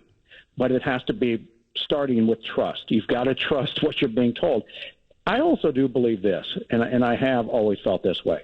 When you run a business, it's you. You're paying for the product. How much you want to pay is up to you. I believe that. And if you don't feel like you want to pay a lot of money for a product, then you just say, "I'm not going to pay it." It's up to the person that's receiving that offer to say, "No, that's not good enough for me," and go on about your business and look for the best you can elsewhere, or accept what somebody's offering you. So that's what negotiations are. It's really about if you can walk away happy, both of you, that's great. Or sometimes somebody's going to have their feelings hurt. I was on part of that with the arbitration settlement win for me at one time, where ownership wasn't happy about me winning. So it happens in business. They weren't happy. If I would have lost, I would have looked at it and went, "Oh, I'm not happy about losing. I just got to get back to work." So either way, it was settled, and everybody has to move on. The seasons were shortened in 81 after the strike, and they were also shortened in 95 after the 94 strike. I'm just kind of curious, too, from your perspective as a player, when you look at the amount of games that are being talked about, if they play 50, if they play 82, if they play 114, do you get some satisfaction still with numbers you put up? I mean, or do they – I guess when you're looking for a contract later on, you look back at these numbers and you think, well, it wasn't a full season, but it was the season, right? Andy, I think if they came out with a 50-game season, a 100-game season, it really is never going to be a full Major League Baseball season. Statistics aren't really that important for the record books, in my opinion now. What it is important is that you figure out how to have fun with what's never going to probably happen to you again in your career. You look at it and go, hey, this could be the one year that over a short period of time I can really excel because I'm good in bursts. I mean, it depends on who you are. You could literally take advantage of a shorter season and look like you are a legend of all time for 1 year. So it's all about perspective, in my opinion. It's how do you approach it? How do you think about it? I would look at it as a new challenge, something fun, something different, and not worry about it, because it's never gonna be replicated in your career again, where you go out and play 60 games and it's considered that was my baseball season. You just deal with what you have in front of you, in my opinion, and you make the most out of it. I actually think it could be incredibly entertaining. Very cool, yeah. like every single game almost you're in a pennant chase instantly as the season starts, right? I mean, that's what it is. You got 50 games. Everyone's in it. Even like the team that is expected to win 60 games, you can make an argument. Well, we got off to a good start here. We're right in the thick of it with the expanded playoffs, right? I think it could be awesome. Forget about the marathon. It's a sprint. Yeah, but you know what? The one thing that I have thought about too, when you approach it like that, like, hey man, we're in this, it really does come down to the owners are not going to try and put their players at risk. Their investments in these players are still long term. You don't want to send somebody out and say, we got to go for it. This is our chance, when injury can come up because you've not been active enough. It does take time to get your mid-season form, so you're cautious of the spring training. You're not letting your starters go 9 innings. You're not sending your sprinters out. We need to steal 100 bases this week. I mean, you gradually work up to these things. So you don't want to push it. I think it's interesting to think it's all out. Let's go for 50, 60 games. But that also goes with the fact that you have to make sure that you're not injuring players saying, let's go all out. And I know for a fact the owners are always going to be cognizant of the fact that they've got to protect their players and their investments long term. So they'll tell their staff, hey, I want to win, but let's not do anything silly now. Let's be careful with our investments. I heard DJ's dog getting excited by the 50 to 60 game schedule. That was a fired up bark right there. Dog's ready to go. Hey, stop eavesdropping on my doggy. Hey, DJ, you hit on that point, too, that it's kind of frustrating to me to think that, this is a once-in-a-lifetime, we hope, knock on wood, situation, and it's difficult sometimes to see the forest through the trees, but you would hope that you could kind of get through all that and see that, this is a one-time blip in the road here. We're going to find a way to recover from it, but also let's have a little fun, not only with the length of the season, but the teams you're going to be playing. It's going to be regionalized play. You're going to get to see a lot more Midwestern teams facing off against each other, which a lot of people would like to see from the beginning. That's another way to look at it. You look at these 3 divisions, you get to see teams that you wouldn't normally see. I like the uniqueness of it. I like it, and it opens up to a future negotiation of something that you saw. If it worked like that, if other people liked it, now you sit there and go, hey, wait a minute, what do we want to do with scheduling? What do we want to do with divisions in the future? Look what we did back in 2019. Look what we did in 2020. Look what in the comparison of the 2 years. Look at the attendance. Look at the viewership. I mean, you look at the differences and you look to the future. I mean, it's something that's different and it's interesting. And I don't think that can ever be bad. Darren Jackson, White Sox Radio, with us here on 720 WGN. DJ, what has been your thoughts watching the world spin right now and so many athletes coming out and making powerful statements? Lucas Giolito from the White Sox, Tim Anderson's been at the forefront of this. You, of course, played the game. I was looking at some of your Little League pictures there. It seemed like you were one of the few people of color on the team, and just being around the game and just seeing all this conversation coming. I'm just curious how it's all resonating with you, and maybe it's just does it feel like this is perhaps a tipping point that we've never been to before? Well, I know. It's kind of like, to me, history's repeating itself. I mean, this nation's been through this before. It's not, it's not that it's unusual. The unusual part is it seems like we were moving in the right direction for so many years, and there are those that disagree with that right now, unfortunately, that they think, well, we've been a separated and a divided nation before this. And look, I'm going to give you an example, and this is the way I approach things because I've dealt with racism and prejudice in my life. I mean, like probably you guys have. So I played in Japan for 2 years in a nation that is very closed off and had been historically to outsiders. And when I got there, they were the kindest and most friendly people I had ever met, very respectful. Everybody in that nation, I felt like they treated me with respect and kindness. Now, they might have been talking about me behind my back as much as they want, but they never showed it to my face. So I looked at it like I'd walk away going, I don't care what they're saying right now about me. They never disrespected me. They were very kind to me in person. They may not like me. And that's the approach I think we were at.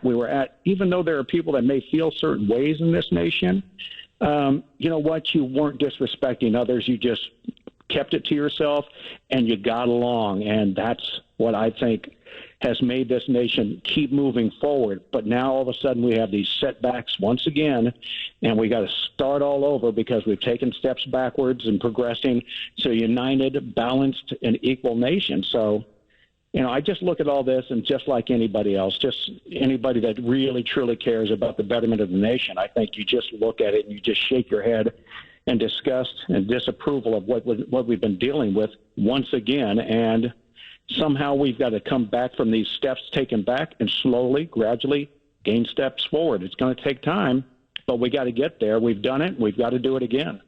And DJ, real quick, too. I mean, we talked about this last week. Carmen and I were on the air when all heck was breaking loose here in downtown, and things were going crazy around the nation as well. And it does come down to that one word that Aretha Franklin sang about so well, and it's R-E-S-P-E-C-T, and there's just not enough of it, right? Well, there's no doubt. There's unfortunately too much disrespect to each other's faces. And, what? How about an open dialogue? How about finding out, learning about people and talking to them? It's always been that in the first place. No matter what, just get to know people. I don't get it. I hear people condemn total races or nationalities, and I don't get it. I've traveled in so many places around the world, and I don't make any assumptions till I get there. And it's got nothing to do with the nation itself. It's got to do with the people that I meet, and it's about learning their cultures and fitting into how they are. We have to do the same thing in this nation, right? Just learn what the other people in this country are doing, find out about them, and I think you accept them as their differences are not the same as what you would want, but that doesn't matter. You disrespect them. You respect them for the way they act, as long as they're respecting you back. So I don't know, man. It's a messed up situation. I love the opportunity to be in a position I'm in and have a voice in this nation, but at the same time, I'm also fortunate enough to work in an organization that has been on the forefront of advancing minorities and women and putting them in positions of power. And you know what? I'm one of the luckier guys in this nation now. I've been around really good people for such a long time that I've never felt uncomfortable or out of place. And I wouldn't change a thing for me personally on how I've been treated in this nation of late. Darren Jackson, White Sox Radio. Great to be with you, DJ. We really appreciate it. You know this. Yeah, Carm, it's really a pleasure to talk to you guys. Andy, hopefully, I get to see you guys right back there at the ballpark before we know it. Let's keep our fingers crossed, right? Amen to that. Okay. I hope so. I really, really, really, really hope so. There's a bit of me that's losing a little bit of faith here, Darren Jackson, but we shall see. At the end of the day, though, if I had to bet for the record, they'll figure it out. There's too much at stake. They got to figure it out at some point here. So. I'm just fingers crossed. I'm not holding my breath as you guys. Right. Fingers crossed. Exactly. That's it. DJ, be well. We'll talk to you soon. Thanks, guys. Be well. Take care, DJ. Darren Jackson, White Sox Radio, 720 WGN.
$750, 720 WGN. Great to have DJ on the program. Always good to catch up with Darren Jackson.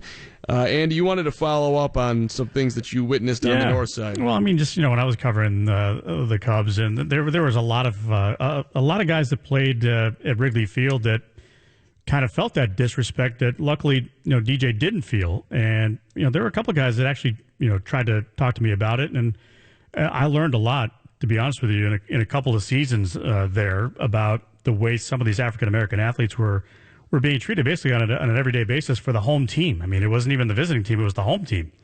And it seemed as though one of the players really figured that he didn't want to re-sign in a place that he didn't feel the fans respected him or accepted him, and went elsewhere. And it was interesting to see too how the outside factors that you and I don't think about on a daily basis to a guy's performance as to what they're going through.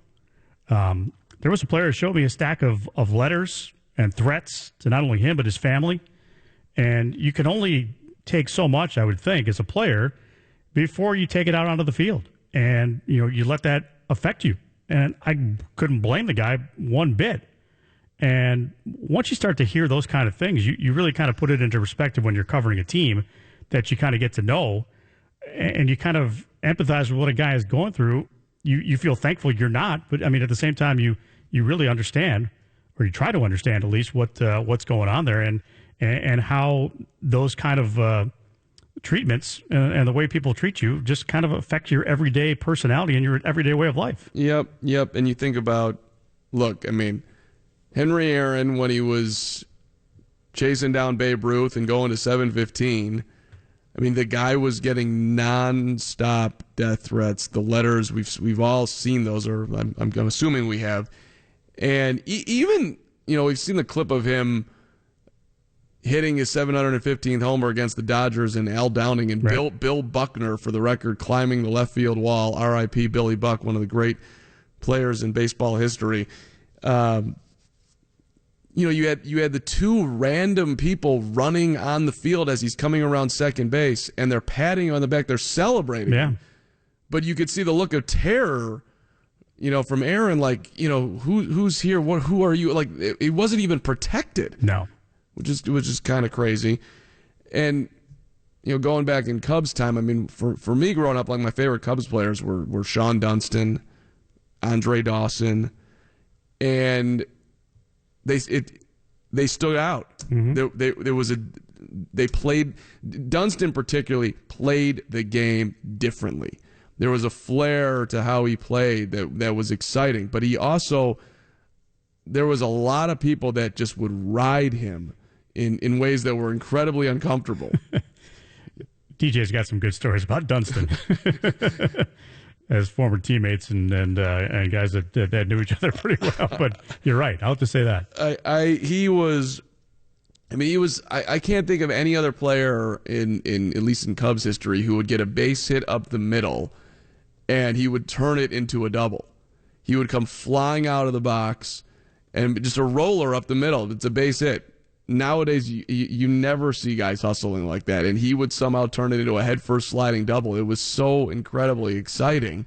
But Sean Dunston got booed a ton because he was, didn't have great command of the strike zone and all. But I always sort of just felt like, is there a spotlight on this guy for something else that shouldn't be a part of it? Like, I don't know if you ever had that feeling, but I did.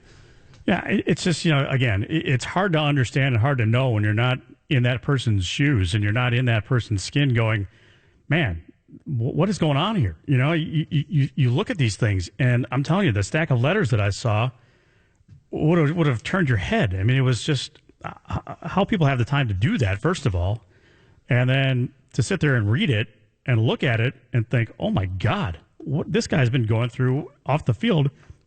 How do you blame the guy for not being a great player every day? How do you blame him? 312-981-7200 if you just want to jump in on the overall what is happening in our world right now. We're having that conversation for a couple of moments here, and we'll update you on if anything is breaking. There's been some huge gatherings today. I saw one in River North at a park, which was enormous, and of course in D.C., just really huge crowds of people who are silently or peacefully, I should say, protesting and trying to have their voices heard. And what seems, it seems to me like we are, I don't know, reaching the end is the right way of putting it, but like this feels like sort of a last huge day, and we're getting back to some level of normalcy, and hey, as long as you're doing things peacefully, I think it's great. The destruction that we've seen, which, by the way, like last Saturday night. Oh, man. I'm walking on out of here. Curtis he darts to the right and leaves me. Masur walks out with Krista and Jennings, and they're getting a ride. Carm is out here with his bicycle, not sure if it's safe to go home, and I ended up sleeping at the station. No, I could have used someone to talk to in the middle. You disappeared on us. We were ready to leave. Yeah. I looked for you in the spot you were sitting before, and you were gone. You guys, I don't think you were. I saw you in Duff's studio. Remember before I was walking out, and then you were gone. I went back there, and you were gone. But you legitimately did not see me on the street. Like, you guys walked right past me, and you were so in tunnel vision wanting to get out of there. I was standing right there. I'm like, bye. But like nobody even saw Carm. It was like Carm didn't exist. I don't recognize you with your mask on. Right. Maybe that was it. And we have a fire department right next to us. And I'm like, do you think it's safe to ride home right now? And well, how far do you got to go? I got 1.5 miles to go. And they're like, I'm not sure. Yeah. What'd I tell you? I told you not to do it. Yeah. To show I care about Carm. I love this radio station. I really, really do. But, sleeping here is another whole level. Yeah. And by the way, off that subject real quick, you're mentioning the peaceful protests today. Kudos to all those folks that of all creeds, races, and nationalities that are helping everybody clean up from a lot of that stuff, too. I mean, that's really, it's kind of heartwarming to see. Yep. I saw a picture today in Inglewood. It was, a lot of black people, a lot of white people, a lot of women, a lot of men. Ages were wide ranging and all out to clean up the neighborhood, make things as positive as possible. It was great to see. And there's been, we talked about this a ton last week. Mm-hmm. Look, nobody is more, full 1,000% support to peacefully protest. The looting part was, obviously way off. People were taking advantage of the times. Awful. Yeah. And heartbreaking. Riding through the city last Sunday morning and seeing, everything that had gone on overnight. You felt it all over. Like, oh man, this is just really, really rough. But it's also, I'll say on the flip side of it, like seeing some of the stories of people building back up after it, it's uplifting to see that too. The human spirit, man, we alive and well. So, and to DJ's point too, like this, like we're going back, and in some ways we are, but it also, this does feel, at least to me, a little bit different. I don't know if it feels different to you. But the amount of people weighing in on the conversation is impressive to me. Well, see, more people have voices because of social media and because of all the technological advances we've made. The systemic problem is still there, but I think more people are able to weigh in on it and give their thoughts on it, which is something that probably was not as prevalent in 1968. It's true. We all have, you got your Twitters, your Instagrams, your whatnots. Hey, I don't want to race through any calls, so hang in there. We'll take them coming back after news here, but love to have you part of the discussion of what people are feeling right now. 312-981-7200. It's 720 WGN.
Name of the game is Connect 4. Gotcha. Four cross. One more game. Object, connect 4 of your checkers in a row while preventing your opponent from doing the same. But look out, your opponent can sneak up on you and win the game. I won. Where? I can't. Here, diagonally. Pretty sneaky, sis. Connect 4, the vertical checkers game from Milton Bradley. Well, with tabletop game popularity at an all-time high, game nights are more popular than ever. There's a new book coming soon from Simon & Schuster called How to Host a Game Night. And gaming enthusiast Eric Arneson joins us tonight. Eric, thanks for joining us. Oh, my pleasure, David. Thank you so much. You know, playing board games in my home has really picked up since we were all sequestered back in March, and I'm hearing that from everyone. I'm kind of glad to hear that. Yeah, board games and jigsaw puzzles are both having a real surge in popularity right now, and I think especially board games because they're so interactive and a great way to get to know each other while you're spending time indoors. You know what? The game part is fun because it's just challenging. It's a great opportunity to bond with your family, but the puzzles, I can't do it. I have no long strand of attention enough to do those minute little things. But you've been a board game enthusiast for a long time. When did your fascination begin with all this? Well, that commercial you just played, it's probably playing Connect 4 with my little sister when we were 6-7 years old is probably the first gaming memory that I have. And so I've been playing games all my life. At one point, my collection, I had more than 1,000 games. Wow. So it's really been a big thing for me, a lot of fun. You know, if going through the games themselves, I've got a list here, and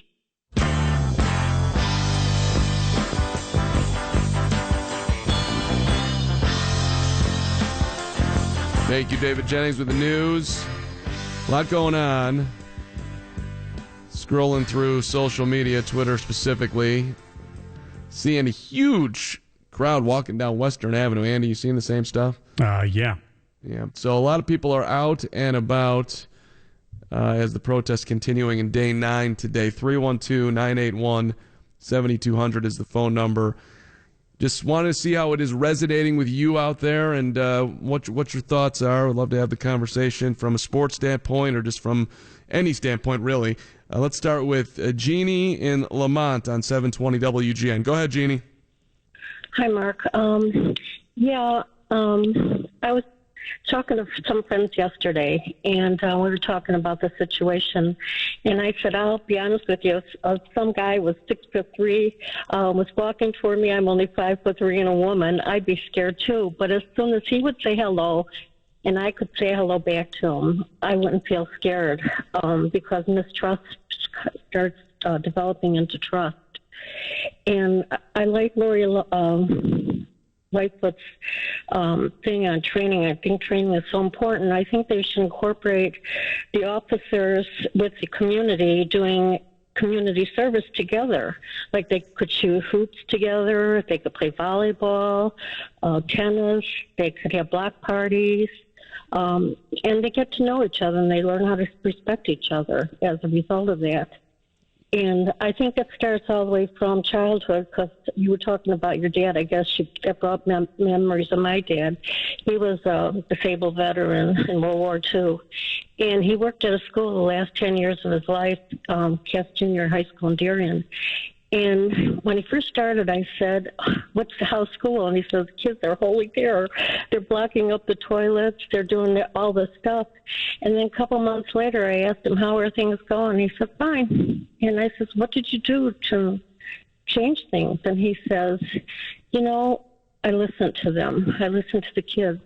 How can a parent expect a child to listen to them if they don't listen to their children? And he said, that's all they need. And that's all it took. And I said, I think what Andy said is respect and getting to know each other as people and as your backgrounds together. So I think that's important. Jeannie, great call. Thanks, Jeannie. We appreciate everything you said there, and you are spot on. Listening, understanding, empathy, all of it is the right path. So we appreciate it. 312-981-7200. I can remember I told the story of picking up a homeless gentleman when I was with my dad last week. I can also remember, in the Carman household, we had my mom cut hair in the basement, right? So there was just always a million people down there seemingly that were having their hair cut. It was a social outing. And so I got all this attention from all these, moms and whatnot. And, oh, Mark, can I, so it was fun for me. But I also remember coming home, one night it was around dinner time, and my mom brings up this gentleman. He'd been cutting his hair. She charged $5, by the way. And very reasonable price.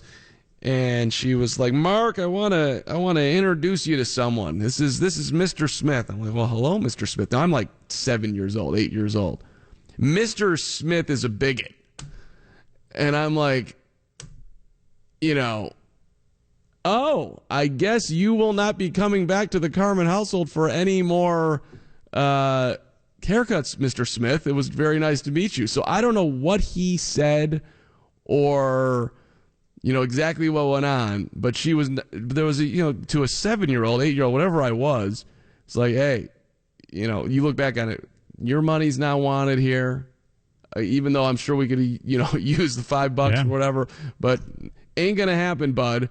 So there was a level of integrity in there that she was trying to teach me, and it really embarrassed this guy for whatever he said.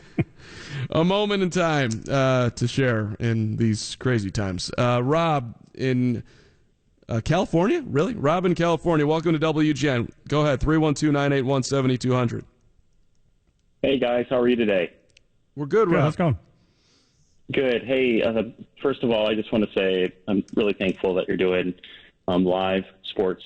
I guess even real life radio right now. I know it's been a tough week in our world, and I grew up in Illinois in a small town of about 3,800 people, and moved between between Florida and Texas.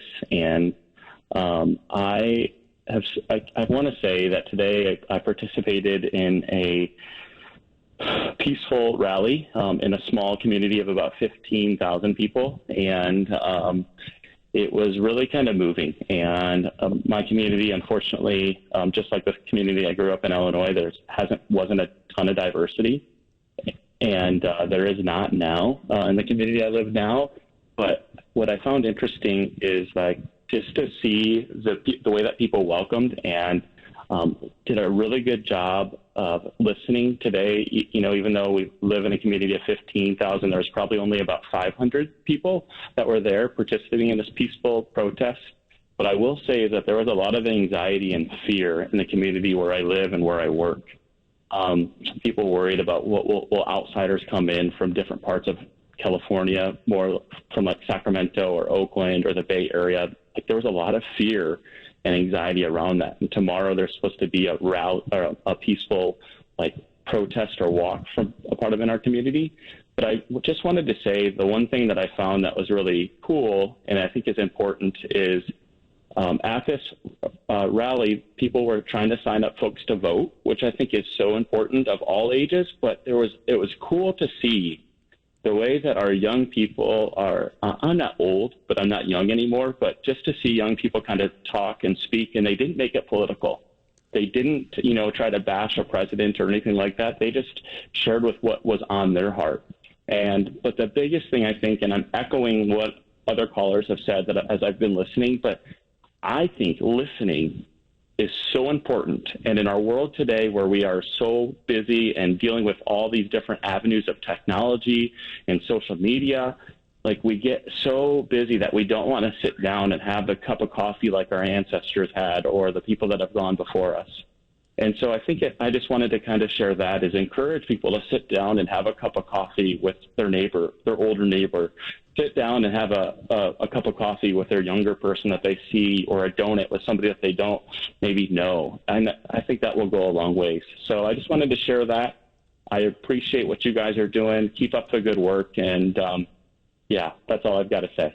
Thank you, Rob. Appreciate you calling. Stay safe out there. And, hey, good job getting out there and doing something that is important to you. 312-981-7200. Yeah, I know we got to get to a break here soon, but it kind of what Rob was saying kind of reminds me of my freshman year in college. I went to school at Bradley in Central Illinois, and it drew from Chicago, St. Louis, New York, and some of the surrounding really small towns.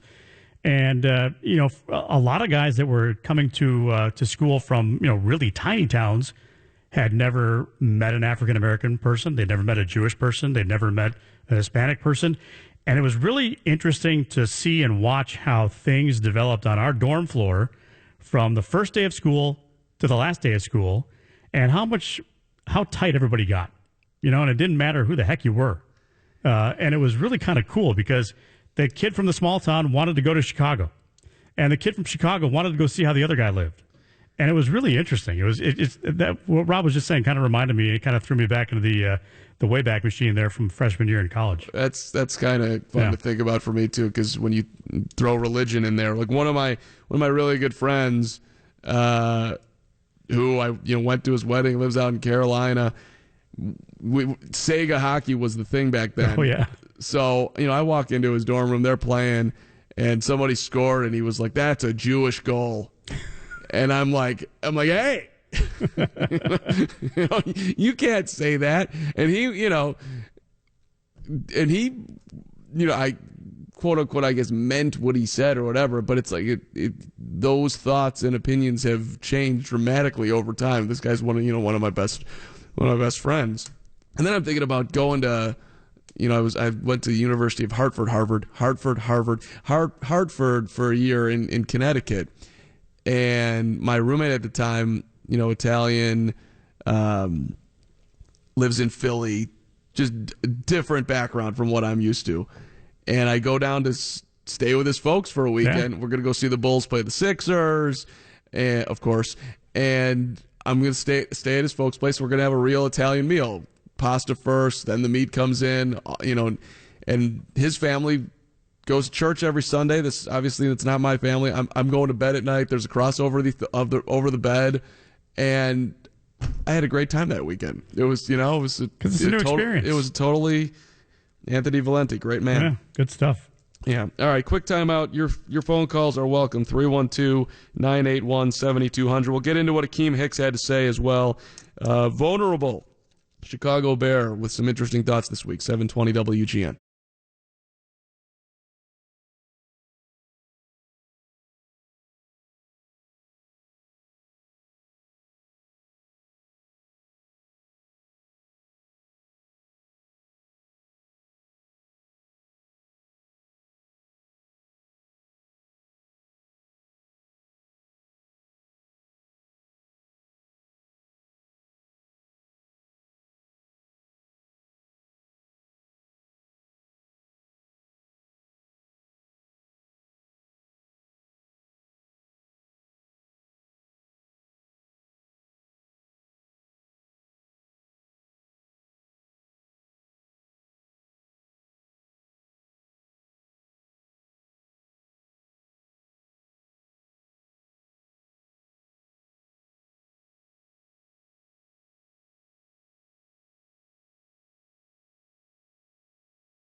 I get 2 a year, and I haven't had any for 2 years. It's just wonderful. It works great. Balance of Nature is now offering 35% off on any new preferred order. Go to balanceofnature.com today and use discount code FRUITS. Early morning, stay safe and connected with Morgan Kochmeyer weather forecasts and Sarah Gindras travel reports. It's weekdays 4 to 6 on WGN TV Morning News. You'd think I'd have that read down by now in my heart. I still have to look at it and read it fully. Gotta be sure about it, though. Gotta be sure. All right, Mark Carman, Andy Masur with you here on 720 WGN. Let's get to our friend Akeem Hicks here. I should say, I don't know if he's quite our friend, but he certainly is well respected by our friend Ed O'Bradovich, who thinks that Akeem Hicks is more key to the Bears defense than Khalil Mack. And he's got a point. OB has been Hicks is the key to the defense. So Akeem is a very well thought out, interesting 325-pound, 6'5", 30-year-old black man who has been a great player for the Bears and has made a Pro Bowl. Started his NFL career with the Saints, also played for the Patriots. And he was on a conference call, a Zoom call with Chicago reporters this week. And, the first thing he was asked is, with everything going on and all the comments from the NFL, does he think that things are going to be different? Will things be different now that we've had all this conversation? Here was what Akeem's thoughts were. It's a tough answer that I have to give, man. I would say that, I think it was clear that at the beginning of it all that there wasn't a lot of support, right, from just our business as a whole, right, every aspect of our business, whether it be fans watching or ownership, or I'd go as far to say some players around the league, right? And I would say that the underlying meaning was understood, but regardless of what he was standing for, I think that the picture was painted in a way to make him the as he was the aggressor, or he was trying to make the situation about something different. And everything's clear now, right, that we come out on the other side of this in 2020. And it's unfortunate that that young man had to sacrifice his career in order to bring attention and light to it, right? And in talking to a lot of players across the league, there's been several guys that I've talked to that feel like that they would have done something different, that they wish they had done something different at the time, that they wish they had been more supportive.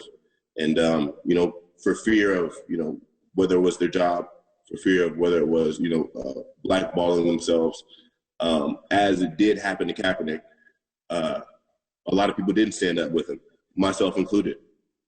I would say this, everything's clear now.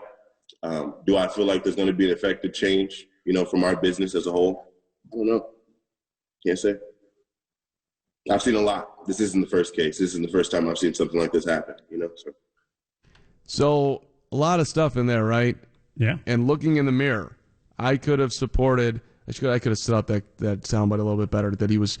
Will it be different as far as what happened to Colin Kaepernick going forward?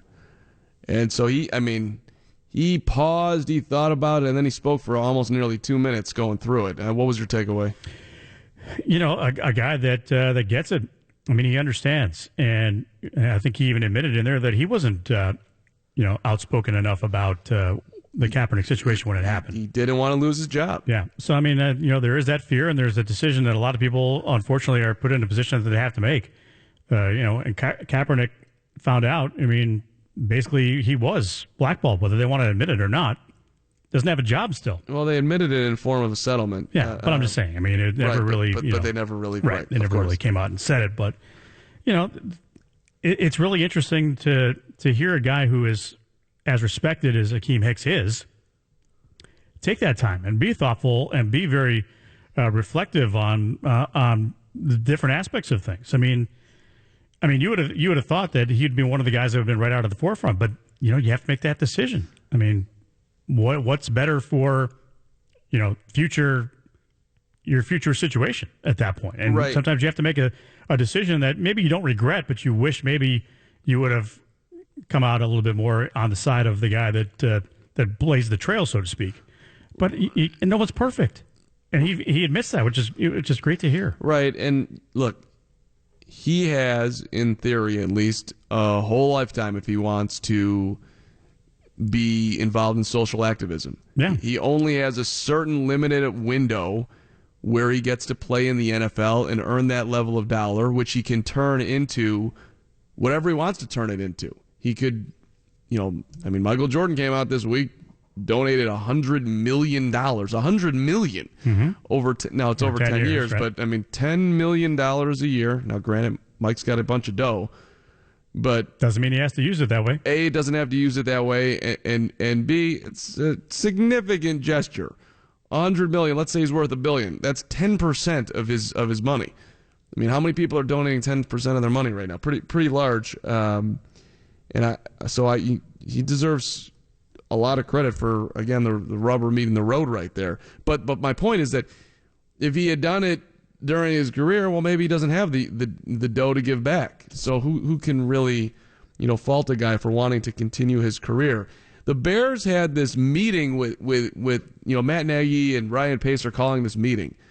We're going to have a Zoom call with the whole team. And this call, Nagy said that he had never been on a call like this before, and that he'll never be on one again. He said it was completely, it was incredible how much sharing and emotion was going on the team. So here was Hicks on that conference call. He's got a lot to say on this one as well. Well, to be completely honest with you, I didn't have much feeling towards it. I wasn't excited to get on that call. I didn't think anything positive was going to come from it. I didn't know why we were having this, this moment where we were singing Kumbaya and trying to get over what's really happening in the world. I felt like it was I felt like it might be a control situation where they want to control the narrative and point us in the direction. So when we talk to you guys, there's only going to be a certain message that you guys hear. It was the complete opposite. It was totally different. I watched young black men, young white men, older coaches from all across the United States, and watching everybody reveal themselves in a way that isn't common, right? In sport or masculinity in general, right? And express their real feelings, out in the open, out in positions where you feel like somebody could start pointing at you and saying, oh, I don't know if that's a good guy. I don't know if we want him on the team or if that's the type of person we want around the building. Everybody let those feelings go and shared from the heart and shared their real experiences. And there was some hurtful stuff in there. There was some stuff where people were, changed and altered for life. And I won't speak on it because that's their story and that's their, what they're dealing with. But I'll say this. As a team, there was a level of healing involved in that call, and there was a level of us just coming together. We just got a little bit tighter because we've had this experience together. So it was a positive call, and I think that it'll change the lives of some of the young men that we have on this team. It changed my perspective on a lot of things. So that makes you, or at least makes me, really appreciate what's going on with the Chicago Bears. And the thing that stood out for me, that reveal themselves in ways that is not common. You're talking about the most masculine of masculine men, football players, straight, different creatures. You go out on a Sunday afternoon and you're there to basically kill. Really. Yeah. We're going to have 13,000 car crashes. And so here they are all on the Zoom call in their own land and talking about their own experiences. And it sounds like there was an awful lot of tears flowing. Pretty powerful. And to think that he went into it with a preconceived notion about what it was going to be, singing Kumbaya, that was kind of a way to, right. And it's interesting too that, the first thought is controlling the narrative, which a lot of teams will try to get out ahead of things and do that. But to actually get on that call and have that mind change as far as the openness of it all with teammates from all walks of life. You mentioned, football players are that mentality. Talk about the old school coaches who are, for sure, those kind of tough, gritty guys that eat nails for breakfast, and they chase it with motor oil. I mean, that's the kind of thing that you don't expect. You don't know what you're gonna get from somebody in this kind of situation, because it's not a football situation. And we get told to stick to sports all the time, but we know things that are not sports related, and I'm sure that these coaches and these players have also experienced things that maybe they weren't necessarily ready to share. But then you get into a situation in an environment like that, and the way that it's set up, and you feel like you can, and I think that's really kind of cool. 312-981-7200. A little bit more from Akeem coming on back here. And, hey, your thoughts welcome on your Chicago Bear defensive lineman, the leader, one of the leaders at least, on the Bears team, and the thoughts that he's putting out there. 720 WGN.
Your carpets, rugs, and upholstery are reservoirs for virus and bacteria. Now's the time to professionally sanitize your carpeting, rugs, floors, and furniture.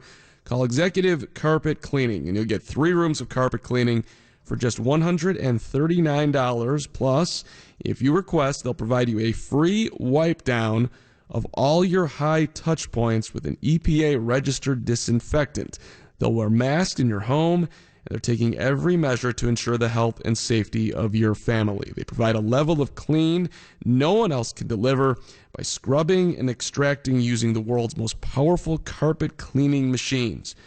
They use ultra-purified deionized water in conjunction with a safe detergent-free spray, all Green Seal certified. Plus, they'll groom your carpets to leave a nice, even-looking finish. Call today and get 3 rooms cleaned for $139 with free sanitation of all high touch points. You can call Executive Green Carpet Cleaning, 630-990-8600. That is 630-990-8600. Or schedule at executivegreencarpetcleaning.com and look for the big trucks with the green hoses. We had a moment last night, Andy Masur. Yes. So we're watching... what was the new show that I was watching? Oh, Finding Jacob? Defending Jacob? Defending Jacob. It's on Apple TV. All right. It was incredible, by the way. I won't give it away, but it was really strong. And so I'm laying on the couch. We've got the L-shaped couch, Chelsea's got the good portion. I've got the bad portion because I'm a great man. So, but I'm waking up.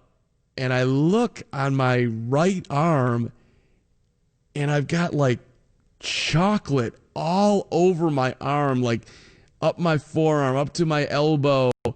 And I didn't exactly know what it was. It was these just big blobs of mess. And then I figured out that it was. I'm like, did I leave a blueberry on the couch? And do I need to call Green Carpet Cleaning here? Mm-hmm. What did I do? And then I realized it was chocolate. Then I realized it was her chocolate chips, and it wasn't my fault. Ooh, vindication. And I felt really good about myself that I wasn't the one that had caused this disaster of a situation. But it was, felt like when it was like Stand By Me, like the leech was on me. Oh, yeah. That type of look for people who are thinking that way. All right. Hey, real quick, I just seen something here on AP about the NFL players were polled by the AP. Some players say they're scared about returning to practices and games during the coronavirus outbreak. They do say that they trust the health protocols the league's medical staff is developing so the practices can return and so can games. The safeguards will be include frequent tests for COVID-19. Offseason, of course, been all conducted via Zoom since NFL shut down its facilities in March. But kind of interesting. I mean, that's real. I mean, there are a lot of people that are very freaked out about wanting to get back on the field without a vaccine. Hicks said the same thing this week. Yeah. Like I don't exactly know how we're going to do it. I play a contact sport. How do we get ourselves ready to play against go through training camp, and then do the whole football thing, period. And supposedly, when it gets colder, it's more likely that the virus is going to return.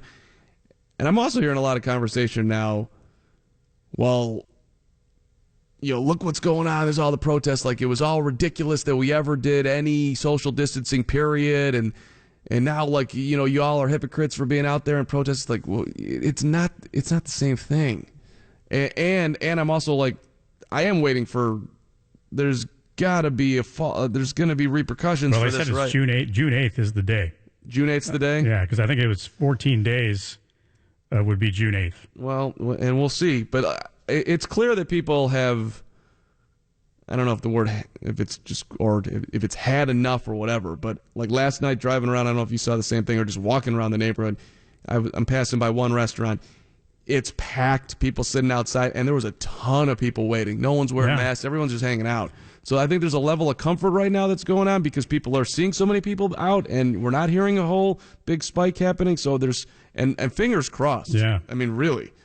Well, I hope we can get back to normal here. So does everyone, right? And I went out to dinner for the first time in a long, long time, and went out with a friend that I hadn't seen other than Zoom in about 3.5 months. And sat outside at a pizza place on the north side. And it was interesting because you couldn't walk into the restaurant itself. The hostess or the person that was in charge would meet you out front. And they had very, very limited seating because of social distancing with the tables being spread out.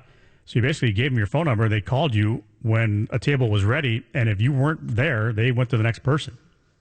Yeah, I mean, we're seeing the answer to will people go out to restaurants? It's a definite yes. It is an overwhelming yes. And I'm ready. Let's go. Let's have a nice meal. Did you feel comfortable having your dinner? I did, and then again, being outside really kind of helped my mindset a little bit. Also, the way that the restaurant itself took care of the table after the people that had left. Not only did they wipe down the table, they wiped down the bench seats. They wiped down the menu. The guy that was busting the table had gloves on and a mask. The waitress had gloves on and a mask. And I did feel fine. I mean, it was it seemed like a normal day except for people wearing gloves and masks. Right. And that is, I mean, you want them to be wearing gloves and masks. Yeah. Thank you for doing that as you're serving us the food. We're gonna have Mike Shirley coming up here, who's the White Sox director of amateur scouting. But let me play one more. Yeah. Akeem Hicks comment here, and this was interesting because a lot of people fault the NFL for Colin Kaepernick. Akeem Hicks, he had a little different slant on this. Here's one more comment from Akeem. I would say that the bigger point is that nobody embraced it. You know what I mean? That there was such a large piece of the population that said, "What is he doing? Is this? He doesn't like the flag. He doesn't like America. He's not a citizen. He is this. He's that." And that's the bigger issue to me. The bigger issue is because we're on the field for 90 minutes. We're on the field for whatever a lot of time that is, right? But when we leave that field, we live with a different reality, right, than most. And so I would say that the bigger issue to me is lack of support as a whole rather than just the NFL. So he's basically saying that the NFL was reflecting what fan bases were not on board with Cap. Mm-hmm. So you can point at Roger Goodell and everything, but and blame the league for Cap not having a job or not having the message. But really, he was just saying, like, look, to me, it was more like the fan bases didn't like it. I didn't. What I'm hearing there is that he didn't really. It was disheartening, and it made him feel even less comfortable. Mm-hmm. And which goes back to the other soundbite that we played as to why he didn't say anything, why he didn't speak out, because he knew there wasn't a whole lot of support. I thought that's an interesting comment. I mean, that's an interesting take, and you could certainly understand it. And I, are we at a different time? It feels like we're at a different time. as far as that conversation, that specific conversation. Yeah, I think that maybe we're not. I don't know. Well, as that evolved and people from the military folks that were coming out and saying, well, this is exactly what I fought for, to have this person display silently in a protest, that's what they fought for. It was a polarizing issue, regardless of whether you thought it was the flag or not. Still is, and it still is, and it's it's a point that everybody kind of goes back to. It's probably, like I said, it was difficult for these players to figure out. Okay, well, what do I do? I mean, I have some empathy for this person who I understand what he's doing. I think I understand what he's doing. It kind of what Akeem is saying there, but. Knowing that there was really not a lot of support above, the player and the team, what do you do? I mean, you don't want to get into that situation too as a player where you don't have a job tomorrow. Right. He also, he teed up with the Bears specifically. It's like, well, we signed Mike Glennon, which Kaepernick opted out of his contract with the 49ers, knowing that the 49ers were not going to sign him it was 8 days before the Bears signed Glennon to a 3-year, $45 million contract. $18.5 million of it was guaranteed. Glennon started 4 games for the Bears, went 1-3, was absolutely positively abysmal, made $18.5 million for that, and it hurt the Bears because they had to rush Mitchell Trubisky onto the field because they didn't want to punt on the season. Yeah. And they figured, like, well, this guy's so terrible, we might as well get Trubisky experience. And I actually think that experience was not to his benefit at that point. He had only played 13 games in college. That was for John Fox's team. I was going to say it was John Fox. So he's learning that system, which the Bears were so disconnected with Fox that he shouldn't have been the coach of that season, period. That was ridiculous, too, because they wasted a year of developing Trubisky. Now we're having a nice Bears conversation out of nowhere. Okay. But it didn't make a whole lot of sense. No. And Fox wasn't involved in the draft process either, which is another thing that's interesting that year. We're talking about explicit versus implicit bias here. There was some explicit stuff in the history of the NFL, at least with black quarterbacks. There has been, like, the first time a black quarterback was ever drafted in the first round was 1978. That was Doug Williams. Right. The New York Giants didn't have a black quarterback start a game until 2017, 92 years. The Colts, the Patriots were the year before. I mean, this is not, it's recent. And the Bears that year, and I think this was totally unconscious, but they drafted Trubisky. They passed on Watson, African-American, and Mahomes, African-American, and they didn't even interview. They didn't sit down for a face-to-face. They met him at a combine, but they never face-to-face interviewed Deshaun Watson, who was 28-2 in his last 2 years of college and beat Alabama in the national championship game and threw for over 400 yards. How do you not sit down and have an interview with the guy? Yeah, and then, that you go back and look at that draft and you think about a guy trying to outsmart himself, and I think that was Ryan Pace trying to make a splash because there was nobody that was going to draft Trubisky. You never really had to draft up to number 2 to get him because no one was. The 49ers weren't going to take him, and it was very interesting just how he basically put his entire all his apples into that basket. And it just seemed like he just sort of fell in love with Trubisky. Well, that's what it was. It was a love affair from the a bromance from the very beginning when he first met him, and thought, okay, well, if I can turn this guy into a star in the National Football League. Look at me. But then you have to think of the other side. Right. How many of those young guys that have not played a lot in college, there are a few exceptions I can think of, Tom Brady, that morph into what you hope they will be. Yeah. It just seems like they got in their way there. All right, quick timeout. Mike Shirley's coming up here, 720 WGN.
It is 720 WGN. The director of amateur scouting for your Chicago White Sox, Mike Shirley, is with us. This is exactly how you predicted it would go when you ran your first ever MLB draft for the White Sox, Mike. This is the exact scenario, how you played it on your head, right? Absolutely. You know, we're always looking for challenges, Mark. So the greatest one, your first one, why not do it this way? So when you got word that, hey, Mike, I know you've been working real hard here, and we want you to continue to work hard, but yeah, we're not going to do that 40-round draft thing. We're going to 5 rounds. I'm curious what the reaction was, and this is I think I guess that baseball needs to do right now, but it's certainly a challenge in a million different ways. I mean, what was your reaction? Obviously, just being a new director, my first draft, I'm excited regardless of what opportunities presented in front of us. But yeah, it's a challenge. I mean, obviously, we have a staff of men that work extremely hard to, build a draft board, to engage players from top to bottom, 1 through 40. That's been the history of our draft. We were prepared to do that. So to do it this way, the initial reaction was, wow, there's a lot of good players going to be left on the board.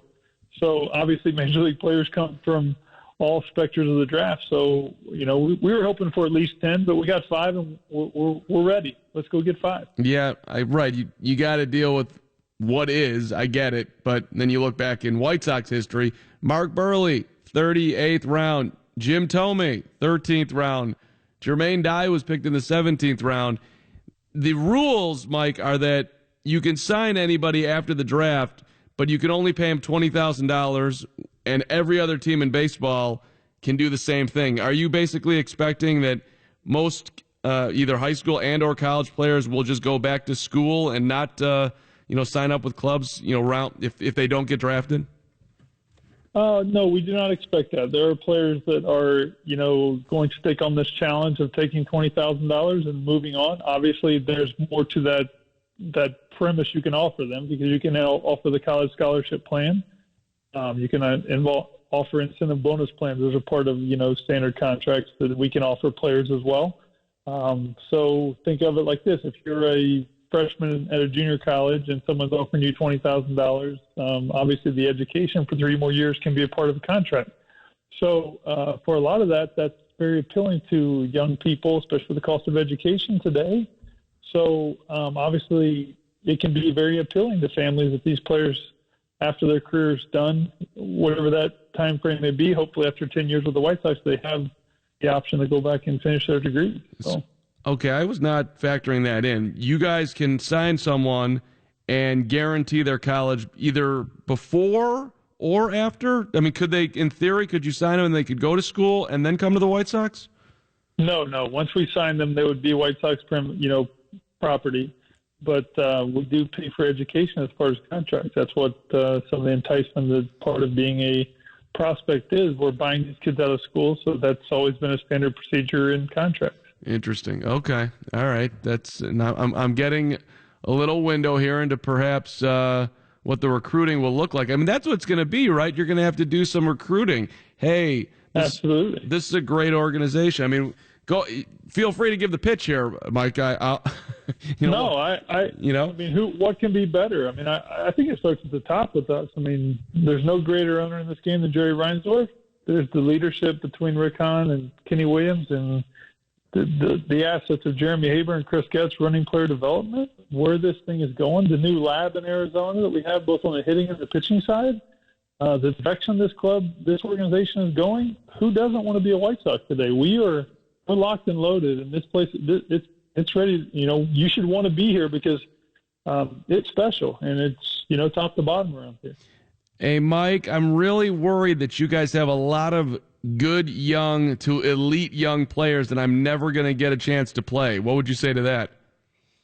Well, we're hoping for the best. I think this is all going to work out. I really do. I hope for the best. You can't stop baseball. I mean, it's going to be coming. So, yeah, I'm just, if a kid said that to you, that would mean that he doesn't really want to compete, which wouldn't be, perhaps the White Sox at that point wouldn't be as interested. So you're picking 11th here, which means that you probably know within, 3 to 5 players who you're going to get. Is that a fair assessment?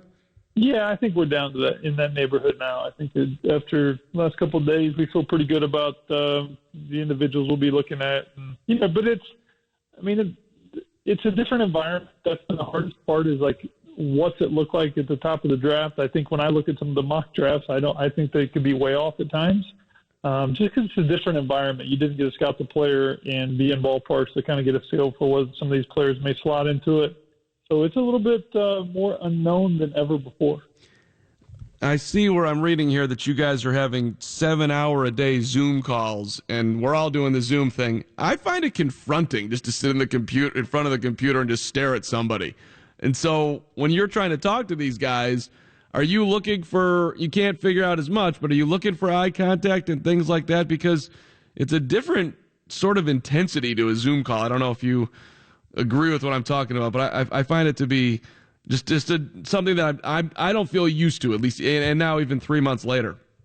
Absolutely. I mean, I think from a staff perspective, just the depth of meetings we've had internally, you're looking for conviction from your scouts, and they've been tremendous. Staff's been tremendous. The interviews with the players that's been the best part. The in-depth we've been able to go because most of these kids are generally playing right now, so your contact with them is very more limited because they have less time. The college coaches control their time. They don't really want them talking to the scouts all the time. We're given certain windows we can speak to players. But this now, with no baseball going on, we've had so much more access to the player. It's been a special opportunity for us to dig in on the makeup, get more in touch with the player, more in tune. And, yeah, I've learned a lot about these kids. They're really good at it. This young generation, they're good at the technology. To them, it's just another piece of the puzzle. So that's more up their alley. So I felt a lot of comfort from the player. So. You guys also do a ton of background, like you'll try to talk to the coaches and to the parents and to the guy at the 7-Eleven who sees the team come in. What's he like, when he's not around his parents and his coaches? What does he act like? Like, that's all stuff you want to know, right? I mean, but absolutely, but not as easy to do right now. No, it's not as easy to do. But I mean, obviously, we've done this for a long time. This is we'll put our CIA hat on and go to work. I mean, that's part of it. I mean, I think that we feel good about always wanting to do the work it takes to find out about the player, what makes him tick, what drives him, who's he trained with. All those details can be significant. So we're up to that challenge. What are you most excited about when you look at the players in this draft, Mike? I think the college pitching depth is substantial in this draft. So it's something we've worked really hard to do, to work on and put it in order. But that is the strength of this draft. The entire pitching process with all the high school prospects involved with this, too. It's deep. It's exciting. It's going to make for an exciting 5-round chase to see who lands these high-end prospects. Give me a little bit of a scouting report, and obviously, let's not give away the whole. We're going to pick Ed Howard, but I'd like to hear about the Mount Carmel shortstop who played on Jackie Robinson West, which was a tremendous story when that was going on in the city, which brought a ton of people together. Speaking of the times we're in today, what do you see when you see Ed Howard on the field? Eddie, I mean, I've said this on many platforms. I think Ed Howard is a tremendous young man. I think he's a leader of this community already at 18 years old. His talent, he's worked extremely hard to build his resume on the field. We've known about this young man for a long time due to the fact that he's kind of been raised in a little bit of that ACE program that the White Sox are a huge part of. And so the makeup's right. He's wired right. The physical ability is substantial. He plays a premium position at shortstop. He functions on the defensive end extremely well. It's a very controlled yet athletic swing. He gets the barrel up to speed rather quickly, uses both halves of the field really well. And most importantly, the instincts, the intangibles, things he brings to the table are substantial. I mean, Ed's worked really hard. I mean, I've known about the kid since, that Jackie Robinson, that whole story was impressive. How all those kids handled that at such a young age is always tremendous. Ed speaks well of it in his interviews. It's fun to watch. Yeah. You think he's a first-round pick? I think I think he's going to fit somewhere in that first 30 somewhere in there. Yeah, I think he's got a great chance to do that. Yeah. I don't see that. his resume he built prior to the shutdown, it speaks for itself. I mean, when he was at Team USA last summer at the PDP, he established himself as a premium position player who's got real ability. So, do you think there's anything to, a kid like that pressure playing at home? Does that ever cross your mind when you think about a local guy? Well, I think we always assume that that would be fun for the player, but sometimes when you have that pull of that dynamic you're dealing with, it can be more challenging than what we realize. So I think you could feel pressure about that, but I got to be honest with you. When I speak to Ed, I don't get the sense that that's something that hinders him at all. I think he takes on every challenge of his life. It's just the strength of his family, the people around him that give him support, and what the kids' makeup really is about. The draft is coming up on this Wednesday. The White Sox picking 11th, 5 picks in the first 5 rounds. Mike Shirley with us here on 720 WGN for just a couple more minutes. Are you worried about the minor leagues, Mike, for where we're going from here? I think we've all had to take a pause on what's happened, of course, but I have faith and trust that, we'll get ourselves back in line and get back to playing sometime in the near future. I think those pieces will come together. I think we'll get back to baseball at some point, whether it's late in the summer or the fall. I'm hoping something's going to transpire and we'll get these players back going. Yeah. People are hypothesizing that the minor leagues are going to be shrunk down, and I'm thinking about small communities where you don't have a big league team and people love going to the ballpark. So fingers crossed that we'll get back to doing that as well. Yeah. I get the economics of it, but right, I mean, there's got to be a soft spot, I would think, somewhere in your heart for the minor leagues. I mean, you spent a ton of time around it. Absolutely, as a player, as a scout, you go into those small cities and you appreciate that avenue of baseball that they present, and what's really important is that our game holds its structure. I mean, there's kids in those towns that grew up going to those games. That makes them want to be professional baseball players, and that will continue. There will be minor league baseball that continues to thrive. I think there's a market for it. So I think some way or another, it's going to provide an avenue for another piece of this game to take hold. And those players are going to find a way to continue their career. Independent minor leagues, things that some other things will pop up, and it'll give players a chance to separate themselves and maybe enter into professional baseball through another arena. I definitely think that may happen if the minor leagues get shrunk down. So. And you look at, guys like yourself who go on to have a career in the game, right? There's so many guys who didn't make it to the majors, but they go on to work for organizations. They go to junior colleges and be coaches. They go to work, maybe they start their own clinics. They give back to the game that they love so much. Absolutely. That's always been a huge piece of the puzzle. And I think, we need our game to continue to spread its wing where you get to be active in the minor leagues. You develop the skill set, the professional knowledge that is essential at times to coaching, to spreading that next piece to the next generation that keeps the cycle moving forward. Every piece of detail about our game, those are important. We can't lose those type touches that we have with our community. Mike, good luck, man. We're excited to see where you go with the with number 11 coming up here on Wednesday. But congratulations. No one's more excited than me, Mark. So I'm looking forward to the challenge, and we'll do our best. We've worked really hard. So thank you for your time. Yeah, and congratulations on sitting in the seat. It's a huge accomplishment. So enjoy it. All right. I appreciate you. Thanks so much, Mark. Yep. Mike Shirley, Director of Amateur Scouting, your Chicago White Sox on 720 WGN.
Name of the game is Connect 4. Gotcha. 4 cross. One more game. Object, connect 4 of your checkers in a row while preventing your opponent from doing the same. But look out, your opponent can sneak up on you and win the game. I won. Where? I can't. Here, diagonally. Pretty sneaky, sis. Connect 4, the vertical checkers game from Milton Bradley. Well, with tabletop game popularity at an all-time high, game nights are more popular than ever. There's a new book coming soon from Simon & Schuster called How to Host a Game Night. And gaming enthusiast Eric Arneson joins us tonight. Eric, thanks for joining us. Oh, my pleasure, David. Thank you so much. You know, playing board games in my home has really picked up since we were all sequestered back in March, and I'm hearing that from everyone. I'm kind of glad to hear that. Yeah, board games and jigsaw puzzles are both having a real surge in popularity right now, and I think especially board games because they're so interactive and a great way to get to know each other while you're spending time indoors. You know what? The game part is fun because it's just challenging. It's a great opportunity to bond with your family, and but the puzzles, I can't do it. I have no long strand of attention enough to do those minute little things. But you've been a board game enthusiast for a long time. When did your fascination begin with all this? Well, that commercial you just played, it's probably playing Connect 4 with my little sister when we were 6, 7 years old is probably the first gaming memory that I have. And so I've been playing games all my life. At one point, my collection, I had more than 1,000 games. Wow. So it's really been a big thing for me, a lot of fun.